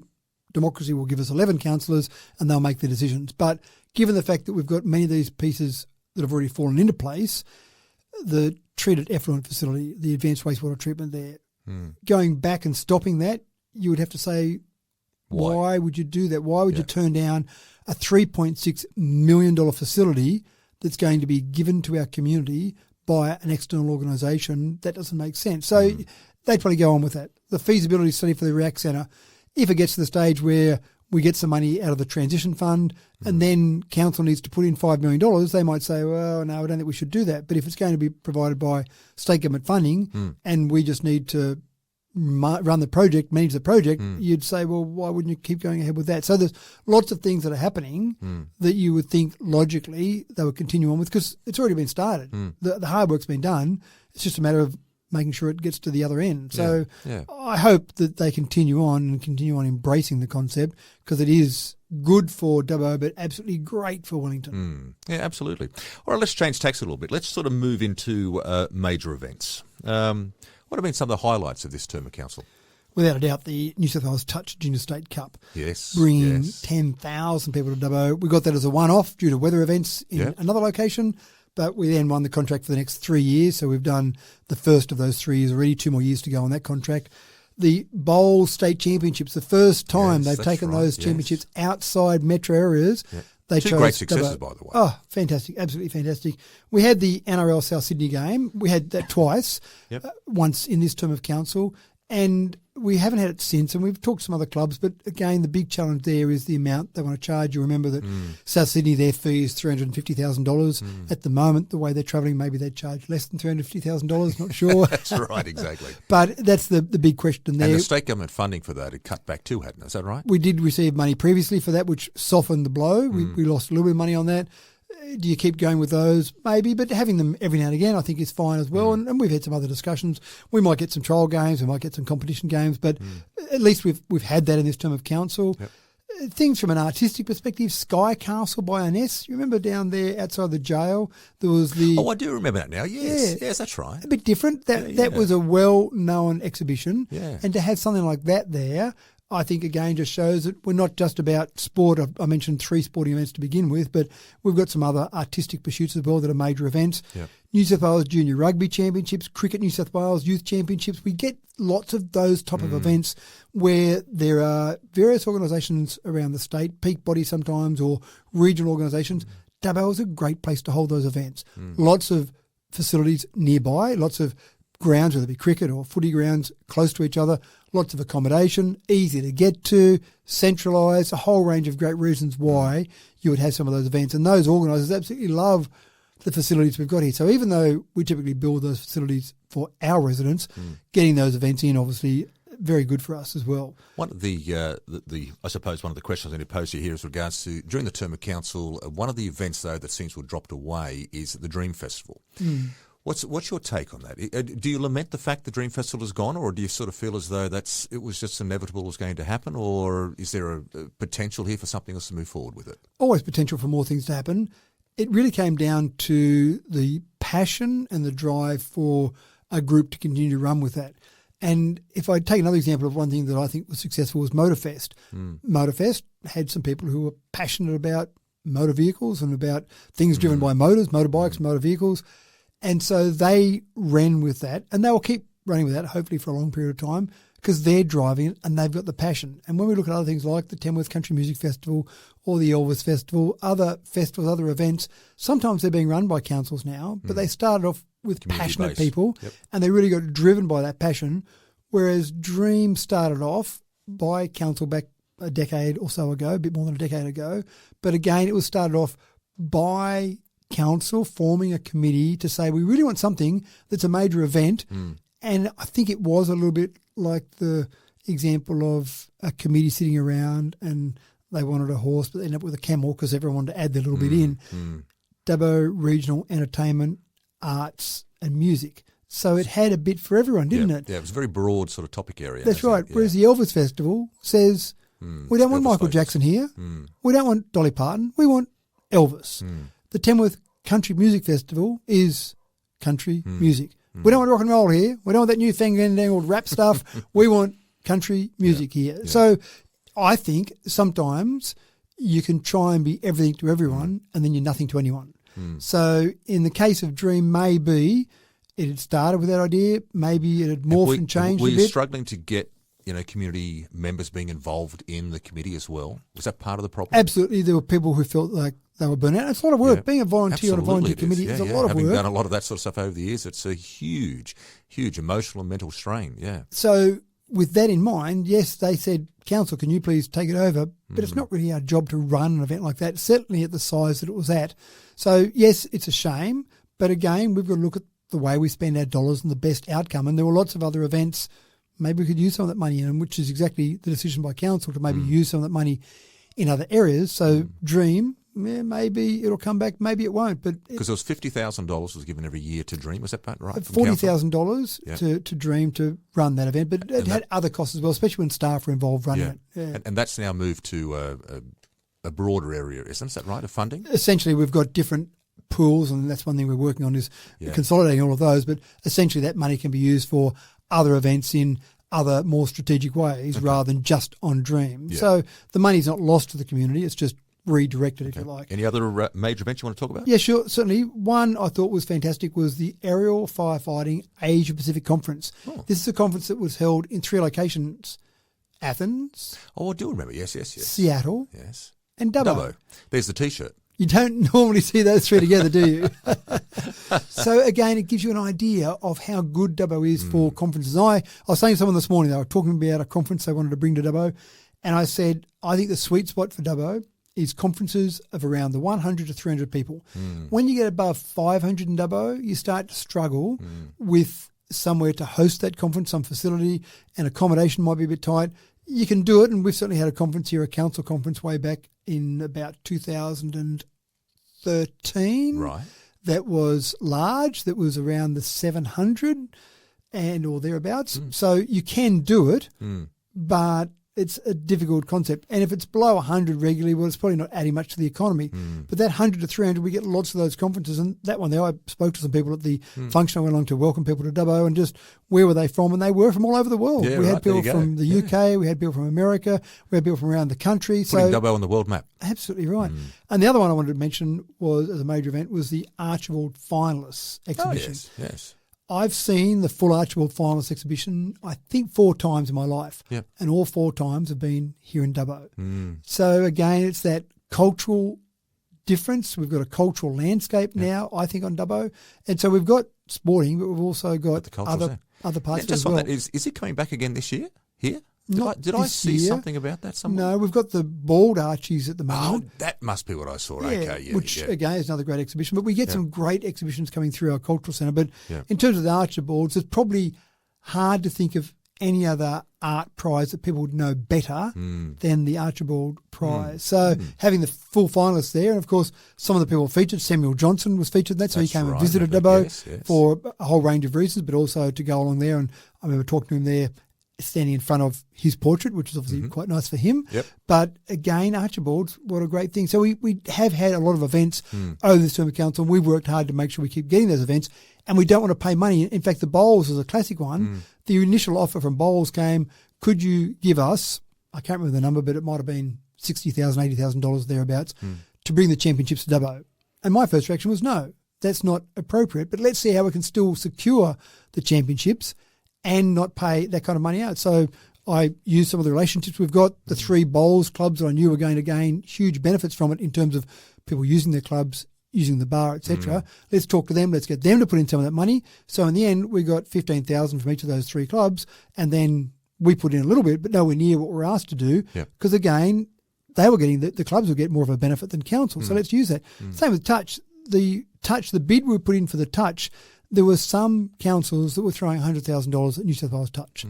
And when I spoke to the New South Wales Touch themselves, I said, we can't do that. We can't justify $100,000. It's great for the community, but we can't justify taking that kind of money. So let's see how we can work it in a different way. And so we gave them an offer that was too good to be true in terms of we'll make it easy for you. Lots of the setup you need to do on the ground, we'll make sure we get that organised for you, because it must be a pain for you to send out your staff from Sydney to get that set up. So we're not going to hand over a chunk of change. We'll take care of the things on the ground for you, make sure the ground's in perfect condition, make sure they're line marked perfectly, make sure everything's set up. And Dubbo Touch, to their credit, said, we've got some money as well, we'll kick in some money. So they kicked in some money. But from our perspective, we didn't hand over any money to New South Wales Touch. We did spend some money on getting things set up and some extra staff time on doing line marking, that type of thing. But that's the sort of thing you want to do. You want to be a bit creative. It's not my money I'm spending, it's your money I'm spending. And I want to be very careful with how I spend your money. Innovation, relationships. Another classic example, I suppose, what you're talking about. Sounds good. Yeah, it works. Infrastructure, another hot topic, which is always good to sort of assess and look back over in regards to it. Were there, from the point of view of that, were there any major key infrastructure projects that this council embarked on? Well, a few things there. I want to talk about the Redry Cultural Tourism Centre first of all. This will be a major cultural centre for Aboriginal people in our community, but also a major tourism operation. That's not built yet, obviously. We've secured the funding. We've got the state government funding. We've got the federal government funding. We'll have to put in a couple of $1 million for that. But the comment I made at the time, and the comment that I would still make now, is that if I've got to put in approximately, round numbers here, $2 million to get a $15 million facility, then I think that's a reasonable outcome for our community to get a wonderful facility. So that's, I think, a great outcome, and that will be fantastic. The Legacy Shared Pathway, the poorly named Legacy Shared Pathway. That's it. We are looking for a new name for that. When's that going to happen? Is there I know they asked for the voting for that. And when's and that come that's to a closed now, and so that'll go to the August council meeting. Rightio. Yeah. So it'll be one of the last things that this current council will probably make a decision on. Quite possibly, yes. Exactly right. So that's a great area there, and I just see so many more people. I ride my bike down there, and I see so many more people using that area now, which is fantastic. Is the Mark Barnes pathway, is that getting a bit of a run or what? I did see someone there with some chalk the other day, and they were starting to write Mark. I don't know what happened after that. So. Yes, you. Barden Park resurfacing. Now, it doesn't sound that sexy. It's not as sexy as the Redry Cultural Tourism Centre, but it is essential to make sure we maintain that as an international standard track. It was built back in 2014. It's now 10 years down the track, excuse the pun. But now we've got to make sure we keep resurfacing that. So maintaining our facilities, I think, is a very important part as well. So that, even though it's not a brand new piece of infrastructure and people can cut a ribbon on it, it's still important for our community to have that. Bridges, we did Banalong Bridge, Little River Bridge, Saxa Road Bridge, roads. Actually, I was very happy with one of the first roads we opened on this term of council was Boundary Road, the extension through to Sheraton Road. Oh, yes. Because that was one that we were working on that plan way back when I was on council last time to get that extension through to meet up to Sheraton Road, because we wanted 2 points of access for the schools. Now, that exposed some other issues with Sheraton Road, which we're still working through now. But Boundary Road, Tamworth Street, we've done lots of work there, Wheelers Lane. And the animal shelter, we were out there turning a sort of soil just recently on the animal shelter. So again, that's a lot of money that we're spending on that to make sure we can care for cats and dogs that are picked up by our rangers in an appropriate way. And unfortunately, we do get too many of those picked up. And I just want to say to people again, make sure you update your details. So when our rangers do scan the tags, it actually has some current details. Or done any of those sort of things. That's right. If you moved or if you change your phone number in particular, that's right. do that. So a fair few bits of infrastructure I would suggest there. Okay. Moving on then, drought resilience. I'd imagine the fact that, you wouldn't know it right now, you look around the countryside, it's green and it's lush, and I flew over a lot of it the other day, and it's the dams are full and it looks magnificent, but it's not always like that. We're right smack bang in the middle of a Dorothy McKellar poem out here. It's lands of flooding, rains and droughts. So the droughts will come back again, as true as the day will be long. So what projects have this council embarked on in regards to trying to create a bit more drought resilience? The best time to cater to a drought is when you haven't got a drought. In the middle of a drought, it's very hard to put things in place. And also you're under pressure, and sometimes you don't make the best decisions in that environment. So we have been working on drought resilience. The last big drought was 2019. And we're pretty sure we're going to get another drought. Absolutely. So it will happen. Let's make sure we've got things in place. So we've extended the northern borefield networks. That's more bores and more pipes to bring that water back to our water treatment plant. We've also got a Wellington bore network, so we've got a new bore down there, and we've got a pipeline to take water to that. That was actually quite interesting because they had to underbore the river. So running a pipeline under the river, which sounds a bit ironic, doesn't it? That taking the water from the river to go under the river. There you go. Right. Well, this is taking from a bore to take it along and take it under the river. But you're kind of like, don't let that water get into this water here and keep those two separate, even though you're going under the river. We've also got the water treatment plant optimisation study to see how best to deliver water to our community from our water treatment plant, and even how best to deliver it across the entire LGA. Are we better off, for example, having one larger water treatment plant and then piping that water out to the rest of the network, or are we better off having one Wellington, one Geary, one in Dubbo? Those type of things to make sure, again, we're optimising that. The water market, we're pretty active in the water market. Yep. If we see properties come up, we'll jump on those. Sometimes I've had to use my special mayoral powers. Mayoral power, remember? Yeah, again, that's right. It's all starting to come back to me, these conversations. I'm telling you now. Good. So you don't want to do that very often, but sometimes when you've got something that needs something in the short term, jump in and use that to try and buy some water licenses, or maybe buy property with water licenses, take the water licenses off and then sell the property.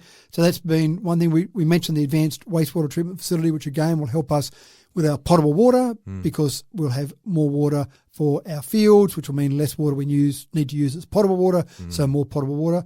And the other one I thought was a good one was the My DRC water app. If you haven't downloaded that and set that up. What is in it, like yo, yo, yo? No, not quite. It's like a little song you guys made, is it? It's an app on your phone. Here's the water rap, yo. app, not rap. App, I thought it said rap. Oh, there it is. Well, I can make up one for you right now.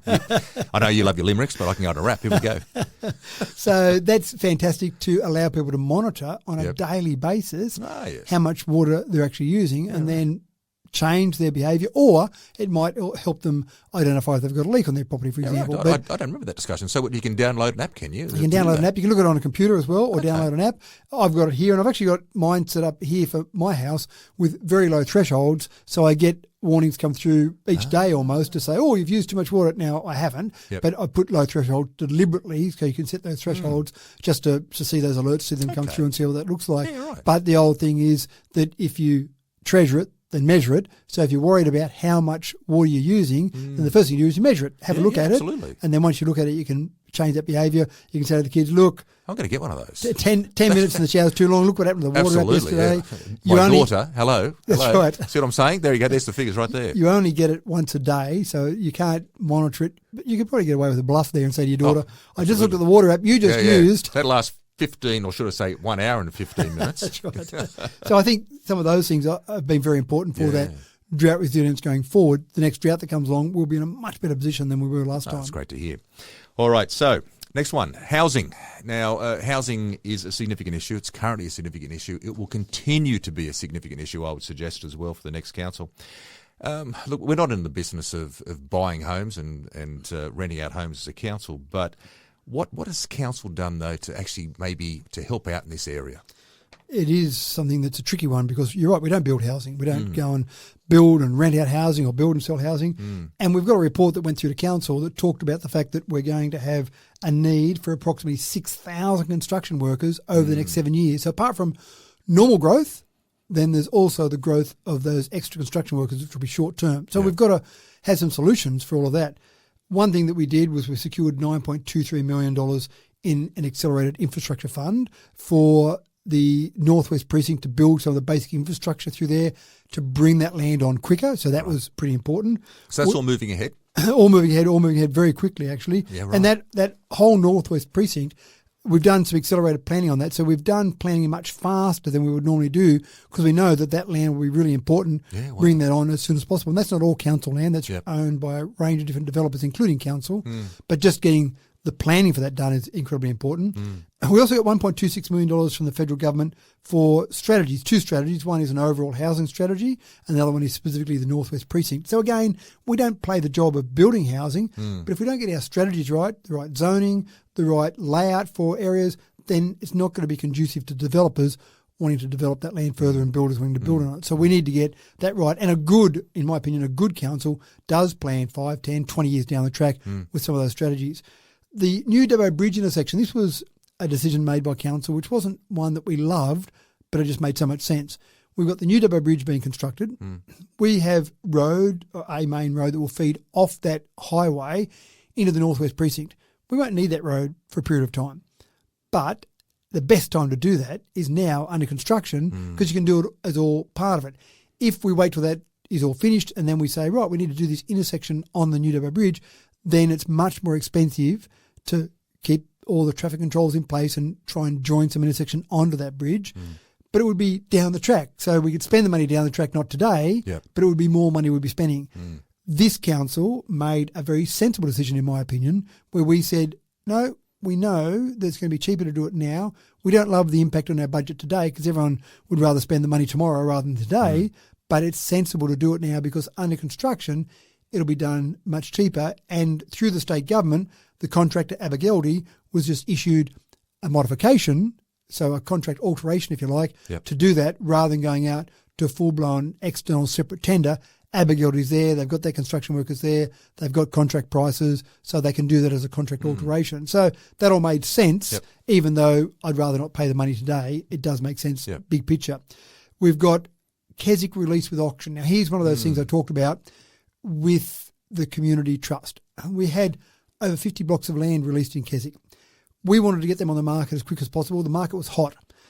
And we figured that it was hard to know exactly how much blocks of land were worth. Why don't we try going to auction? We've never done that before.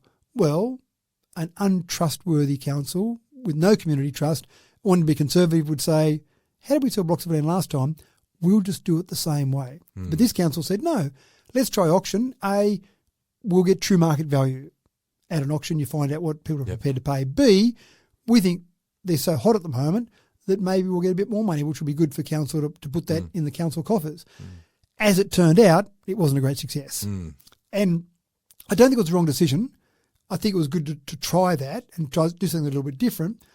The problem was that it just took a bit longer for those blocks to be ready than we would have liked. And those 3 months, maybe 4 months extra. Interest rates started to rise. Just started to get into that. Yeah, that's right. So interest rates just started to rise. It just took the heat out of the housing market. And suddenly, when we're ready to auction, there wasn't the same interest there as we might have had there. So, but you made some adjustments recently, didn't you? Like there were some recent adjustments in regards to the fact that, again, I suggest maybe trying to show a little bit of innovation here to try to think, okay, we're not going to sort of sit here with this and just wait for something to happen. Council made a decision here to try to increase the sales. So just remind people what they did there. When things were hot, we said we don't want to have someone come along and buy up a bunch of blocks of land. So we had a limit of 2 blocks of land for any one developer, business, etc. No one could own more than 2 blocks of land in there. We also said we don't need to go out to agents. We'll just leave it open agency for any agent to be able to sell blocks of land and pick up a little bit of commission on that process because they're so hot at the moment, we're not going to need that. And so that seemed fine. And then obviously you just pay for the block when you bought it. Since then, we've only sold approximately 18 of the over 50 blocks we had. So again, the auction wasn't a raging success. Although I must admit, it gave us a good market price, and some other developers actually dropped their pricing on the back of what they saw some of our blocks of land selling for in the auction process. Yep. But recently we said we need to move these blocks. We need to get them moving. So what are we going to do? We gave builders terms. So we've offered builders terms now. So 12-month settlement. You can buy a block of land. You'll pay a deposit on that. You'll build your house on there, and then whichever comes first, either in 12 months' time, you'll pay for that block of land, or if you're about to sell the place, then, okay, you need title on that land, so you'll pay for that land before you sell the house that you built on there. So I think that'll drive a bit more building development there. We've increased the limit from 2 to 5, so a builder and a developer, whatever, can own 5 blocks of land, but 5 blocks of land at any one time. So they can buy 5, build houses, and they sell one, they can buy another one. So they can't own more than 5 at any one period of time, but they can own 5 on a continual basis. And the other change that we made was we're going to go out to the market and appoint a single agent. We think there'll be more focus, a more laser-like focus from a single agent on it rather than multiple agents. So this hasn't happened just yet, or it's still in the process of happening? The 12 months, that was only a decision at the June council meeting. So the 12 months is immediately. So any builder out there wants to buy a block of land, build on it. It doesn't have to be a builder, but anyone can have 12 months settlement on there. If you want to do that with the deposit, as I mentioned there, that's fine. If you want to buy more than 2 blocks of land, you can do that. We haven't finished the process for an agency, but the first 2 steps have already taken effect. Has there been a bit of extra interest right now from that? Or? Absolutely. Okay. In fact, I only last week, actually, I spoke to a developer who actually rang and said, what's the limit again? I said 5, right. So I could buy 5, and once I sell one, I could sell another one. Yep, or you could buy another one. Yep, that's fine. So certainly a bit of interest there. Good. And seeing some discussions around some of those. So we didn't want to drop the price because we thought that would have an impact on all developers across the entire city, which we thought was unfair. But by doing some of these things, we think that'll stimulate a bit of activity. And I've had some other builders tell me that they're looking at some other developments around Dubbo that are also having some offers of builders' terms at 12 months' terms. Oh, fantastic. Yeah. Any other significant items that have marked this term? Well, some of the VPAs, a couple of the VPAs we've been looking at with some of the renewable providers, they've specifically said they want their money to go towards community housing. So we're working out how best to spend that money, for example, on how we deliver that. So that's obviously going to help community housing. And did I mention 3D printing? Was that something I mentioned? I think we may have had a brief chat about that once or twice or 25 times. So that's something as well that will help that whole housing solution. Excellent. All righty. How about some key statistics? Now, so it's a great little word. As soon as you get the S and the T together, you got to roll, and then the T and the S again. So statistics. Look at some key statistics that highlights the council's achievements. You got anything there you can maybe talk to us about in regards to some stats here? I do, but I wouldn't mind just talking briefly, first of all, just a few other things that didn't kind of fit into some of those categories you've talked about that I wouldn't mind just mentioning. Yep. If I can just run through a couple of things that I think are significant in this term of council. Yeah. Probably the most significant single decision I haven't mentioned yet, and that's in relation to the Dubbo regional livestock market. Of course, how to forget that? It would have been very easy, incredibly easy for this council to just say, oh, look, it's been working okay for 74 years. Let's leave it alone. There'll be a bit of pain associated with it. There'll be a bit of discussion out there. Can't we just forget about it, look the other way, and everything will be okay? But this council said, no, we need to make some changes. There are issues with the way it's being run now after 74 years of morphing and changing. We're at the point now we need to do something, whether that be a sale or a lease or a change in the way it's run and still owned by council. We need to do something.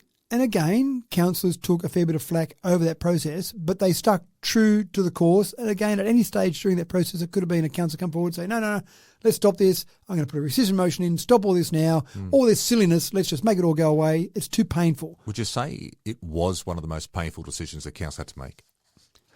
I don't know if painful is the right word. I think it's significant. I think it's the most significant decision, single decision we From made. the point of view, like there was a lot of. I can't think of any other decision that council made over the last term that created such public discussion. Which is great.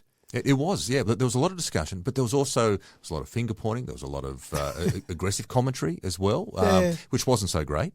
And I know that I'm sure a lot of those councils must have been sitting back thinking, wow, this is what I really signed up to, to cop all of this as well. Yeah. Look, so I don't know if painful. I don't know that I'd use the word painful because I think that public discourse, and again, some people don't do it in what I would consider the right way. You've got to be respectful in the way you do that.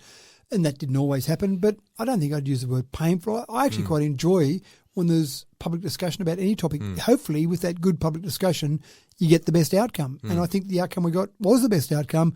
We're retaining it. The prices have gone up. Competition's been opened up. It's not any longer just for one small group of agents that can use that. Anyone can come along, pay their $200 annual fee and be an agent there selling.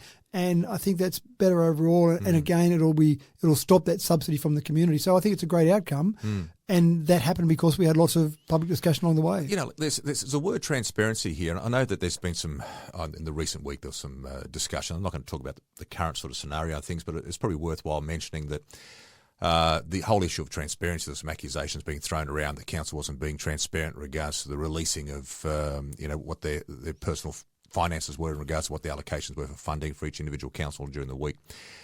And we can talk about that in a future podcast. But from the point of view of transparency with this, in this discussion, I couldn't think of any more transparent form of discussion that took place than with this. To have invite the residents into the Dubbo Regional Theatre to listen to the discussion, that was incredibly transparent. To give people the opportunity to speak about it, to have all the forum opportunities. It was a very transparent discussion that council took on with this, which I think from where I sit, excuse me, that's that mineral water drinking there, feeding back on me. It's one of those sort of moments, I think, where people, when they start, throwing a bit of mud around in regards to transparency, well, it was a very open, transparent discussion that you took on. Was that a deliberate thing that you guys did? Well, this whole process started back in 2021, remember, when this action started. So when some people said, why didn't we know about this? Well, it started many years ago. And I can't be too harsh on the previous council in terms of not making a decision because it needed to have some time to go through that process. So even though it started in 2021, early in 2021, then to get to the decision a few years later, I think is a reasonable outcome and a reasonable time frame for that. So it was certainly everything we do is transparent. Everything we do is open. You sit around at a council meeting and put your hand up to vote on different things as we go through a process. So certainly the whole process with everything, if you're doing council right, should be open and transparent. So there's no issue with that. And so I don't know that it was a separate, deliberate process for us to go, hey, let's be really transparent here, because that's just in our DNA. Part of our DNA is just to make sure that what we're doing is open and transparent. And this is a major facility of council. This is a facility that might be worth $30 million. We need to make sure we get it right, which we did. So sale yard, significant decision. A contract with Belgravia for our swimming pools, again. Yes. That was a decision to save about $400,000 a year rather than us running it internally. And the first season didn't go fantastically. There were a few issues there. And we've talked to Belgravia, we had some discussions, and I'm pretty confident that it'll be much better the second season.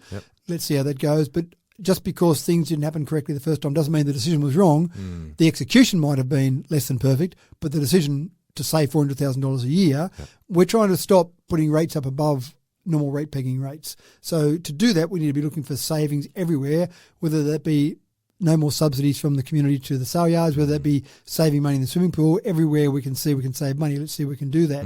Small sites, all our small sites now are using 100% green energy. That was a deliberate decision by council. And actually, with the new contracts that came out, we saved money on that. Our large sites, we're working towards 100% green. We aren't there yet, but there was a step process. And that was a financial reason we went that way. But for the small sites, 100% green energy. You did that pretty early on too, didn't you? Yeah, that was a fairly early decision. North Yeovil boundary, the boundary adjustment there. That's right. It seemed pretty obvious when the amalgamation occurred that should have occurred then. It didn't. We've been in discussions with Cabon Shire. We've been in discussions with the community in general. And I think in general that community will probably say it makes sense. So let's take some action there. So that's a good one to tidy up. The public art strategy, now we've got the $950,000. I was going to say 100,000, but I was thinking, it's a lot more than that, isn't it? No, that was your contribution, the 100,000 to get it over the million. Right. I've got to write that check out for you too, by the way. The 950 for that public art strategy. Again, it's nice that we've got the strategy, but to get that actually in the real world and seeing that come through, that's fantastic. We've got some more electric vehicle charging points in our LJ now, specifically in Wellington. We had some in Dubbo before. We've got some at the Wellington Library and out at the Wellington Cave. So again, just showing that progressiveness. And we've taken council meetings back to Wellington. They were in Wellington in the very early days after the amalgamation, but they stopped that for some reason. I think it's worthwhile having those council meetings in Wellington. I think so. Sure, it means we've got more people to travel to Wellington. We've got staff to travel to Wellington. But just to be able to be there, and people can tune in online and see them, but we do get good turn-ups at the Wellington meetings. People want to come along and be part of democracy. So go back to that first word again, relationships. Yeah. You So know, I think it's such an important part of it. they're some of the ones that I'd pick out. Certainly some other things that didn't really fit into some of the categories you asked me about before. That's all right. So look, getting back then to key stats in regards to it, are there any particular key statistics that you feel as though you'd like to highlight in regards to council's achievements? So our population, first of all, 57,298. So Is that just Dubbo or is that regional? That's Dubbo Regional Council, LGA. So that's Wellington. That's the all of whole us, LGA. Geary, Yep. the whole lot. We're one Okay. big happy family, so I talk about That's the it. population as one big happy amount. So good population, and we've had good growth, especially over COVID, good growth there. Yep. And these are figures I'll give you now that are our 3-year figures, so the term report, if you like. 326,479 visitors to the Western Plains Cultural Centre. Right, that's just the cultural centre. Yep. 188,395 visitors to the Dubbo Regional Theatre and Convention Centre. And we're about to do some work next week on our 1,000,000th visitor to the DOTCC. Is that Don't know who it is, but yeah, that's Wow. significant. Yeah, since the theatre was built, basically. Goodness me. Old Dubbo Jail, over the term, 107,440 people. Right. Wellington Cave, 73,785 people. The Visitor Information Centres, 210,213. That's been going down. Yeah, okay. And again, you would look at that and say, is it bad that it's going down, or are more people accessing the information online? Are they looking at various sites? Do we need to enhance those online facilities? So these are the sort of numbers that come through in our dashboard reporting each month. And promote discussion. And should we do things better, different, whatever. The aquatic leisure centres across the 3 aquatic leisure centres that we've got, Wellington, Geary and Dubbo, 329,443 people. So you can see why it's important that we get it right. That's a lot more than I thought, considering they only use it for, 6 months of the year. Yeah, that's exactly right. Jeez. The Dubbo Regional Airport, 464,799. Wow. Now, obviously, COVID, big hit there, but we've recovered quite well. We're not back to our peak yet. What was the peak? About 216,000 in a year. Right. And the numbers we got last year were 195,000. Okay. So we're getting back Getting there. close. Yeah. But hopefully we'll be over 200,000 next or this current financial year we're in. Yep. And we had some more visitors, 3,373,103 visitors to the Dubbo regional livestock markets over the term. Now, the only problem with those visitors But do is you count sheep with that? Like, sheep and cattle. yeah. Those visitors probably don't return very often. Once they've been through the sale yards, I don't want to be one of those poor suckers. That's right, yeah. Yeah, so That's a statistic you don't really want to be part that's of. right. So that's some pretty big numbers. Gee whiz, yeah, absolutely. Which gets back to the reason why that discussion in regards to the livestock market was such a big discussion as well, wasn't it? Yeah, exactly so right. important. And 2,165 approved development applications. So that's significant. How many? 2,165? Yep, but $994,872,000 worth of those developments over that time frame. That's close let's enough call to it $1 billion. Yeah, let's call let's it round it up. $1 billion. Yeah, that's right. So that's quite incredible in terms of those numbers there. When you look at domestic overnight visitors, 1.332 million annual domestic overnight visitors. How many again? Sorry, what was that? 1.332 million. Yeah. 404 new citizens. So I got to confer 404 citizens. And so I was actually interested in that number because each time I was doing it, it felt like 20, 30, sometimes 40 people. It was all very exciting. But I never sat back and actually counted up the numbers. So we did that. That's great. As part of this process. 16.1% of our population are Aboriginal or Torres Strait Islanders. Yep. So that's significant as well. Yep. And then we've had some improvements in our last survey, so our Community Insight Survey. Overall satisfaction with council went up from 2.79 to 3.26 in our latest survey. Okay. So is that a survey that's randomly done? Is that how that works? That's the proper, so we've got 2 parts to that survey. Yep. One is a random selection, so it's a statistically valid survey. The other one is you elect to go and fill in the survey. Okay. But when we quote the data, we're normally quoting the statistically valid survey rather than just the self-selected survey, which doesn't give you... So that's community satisfaction in regards to council, how it's going, or they're happy with the way things are progressing, stuff like that. That's overall satisfaction with council. Okay. Satisfaction with the elected body went up from 2.79 to 3.19. Okay. And satisfaction with engagement went up from 2.86 to 3.15. So, again, good increases there. Absolutely. Can you put a value on trust, not really, but maybe some of those figures there. When you say 2.76... These are out of 5. Oh, okay. Yeah, not out of 100. I was going to say, if it's out of 100, you've got some work to do still, haven't you? That's right. Okay, There's fair some room enough. for growth. I was thinking, geez, is that good or is that bad? Okay, it's out of 5. Out of 5. And it just reminds you of the Poppy Fay sort of talk about, I'll give you a 3. That's exactly what it felt like a bit with that. That's great. That's right. And if I just run through a couple of other little bits and pieces, just these are little random bits, and there's a document that our staff prepared to give us some highlights as well. So I just want to run through a few, and these are probably smaller things, but things that are significant for various people because they use different things. The Wellington Pedestrian Bridge was completed, so that was a significant thing. The old one was built by Rotary, got closed down. Yep. There was a referendum at the 2021 election that said, the results of that referendum say that we'll go from 10 to 11 councillors at this next election, and we'll get rid of the 5 wards and just have one council area. Yeah. We've got the Booth and Bar Road intersection upgrade completed, so that was important. We did an accessibility trial across our websites. Dubbo students were chosen to design new rhino statues. The realignment of the Lady Cutler South Oval Path, the one that's designed to make you and I run faster in Park Run. Oh, yes, and it's improved my times enormously. That's right, to get away from the erosion on the riverbank there. Polystyrene recycling program was trialled. This is out at the Wylandra Waste Recycling Depot. We've got the 1,000 Books Before School program at the Macquarie Regional Library. We've also got just some different upgrades. Kennard Park in Wellington received some upgrades. The upgrades to the Nita McGrath netball courts, new lighting for the John McGrath ovals, new Elston Park amenities. The stage 2 of the Boundary Road project completed, which I mentioned before, that was stage 2 there. A new play space for Brocklehurst was officially open. So lots of other bits and pieces there that are affecting lots of people in our community. So overall, that's the end of term report in terms of the brief little snapshot of what happened in this term. Look, to be honest, mate, I sit here with you each week and we discuss in detail what goes on a weekly basis. And it's not until we sit back and discuss it like this, you suddenly go, boy, there's a lot of stuff that got done. And I thought this was going to be a shorter episode of the podcast. I'm pretty sure we said 30 minutes, didn't we, at the start? I don't know what we're up to right now, but boy, it feels like the longest one that we've ever done. I'm sure it must be. But there's still a lot of stuff that got through there. I honestly thought it was going to be a bit quicker because I thought we'll just run through a few of those things. Just drop these points out. That's right. That'll be nice and quick. But I assume you're still on Limerick for this week. Well, look, could I just get, before you go to Limerick, is there any sort of final thoughts you want to sort of maybe say before we sign off on this podcast in regards to it? In regards to the achievements, is there anything that you sort of feel as though, as a final point you'd like to say?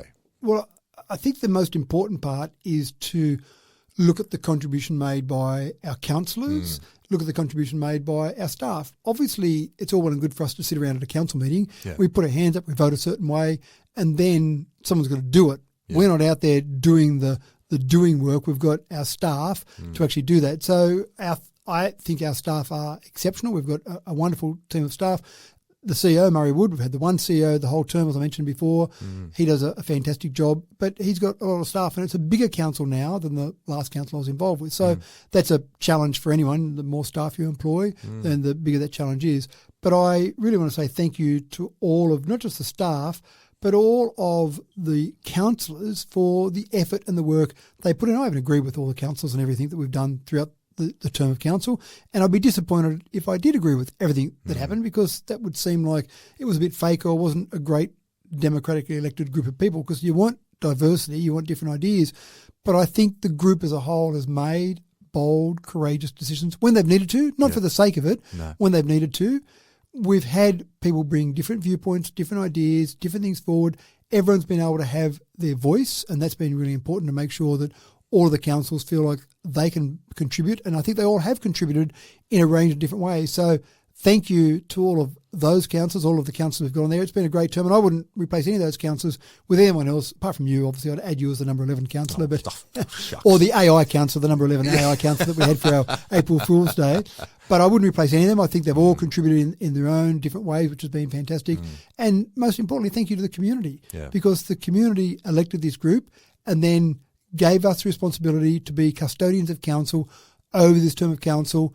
Councillors have taken that responsibility very seriously, and I think have done an exceptional job. And you've only got to look through what we've achieved over that time frame in that 2.5 years or thereabouts that's been significant in what we've achieved. Oh, well said, well said. I totally agree, and with everything you said, all your sentiments as well. And as I said to you at the start, the fact I'll be the parent now in regards to giving my assessment. So after any good report is read out to a parent, the parent always gives their assessment. Now, I've put away the feather duster, so you're safe. I think you don't need the feather duster. I think you've done wonderfully well with that. And as my mother would always do for me, if I felt as though, I always knew if I got a good report, because my mother would turn around and say, you can choose what takeaway you want to have tonight. Righty. So you can choose what takeaway you want tonight. Fantastic. Well, I think a really important thing is that in any organisation, I've been president of a Rotary Club, I've been involved with other charity groups, I've been involved in different businesses.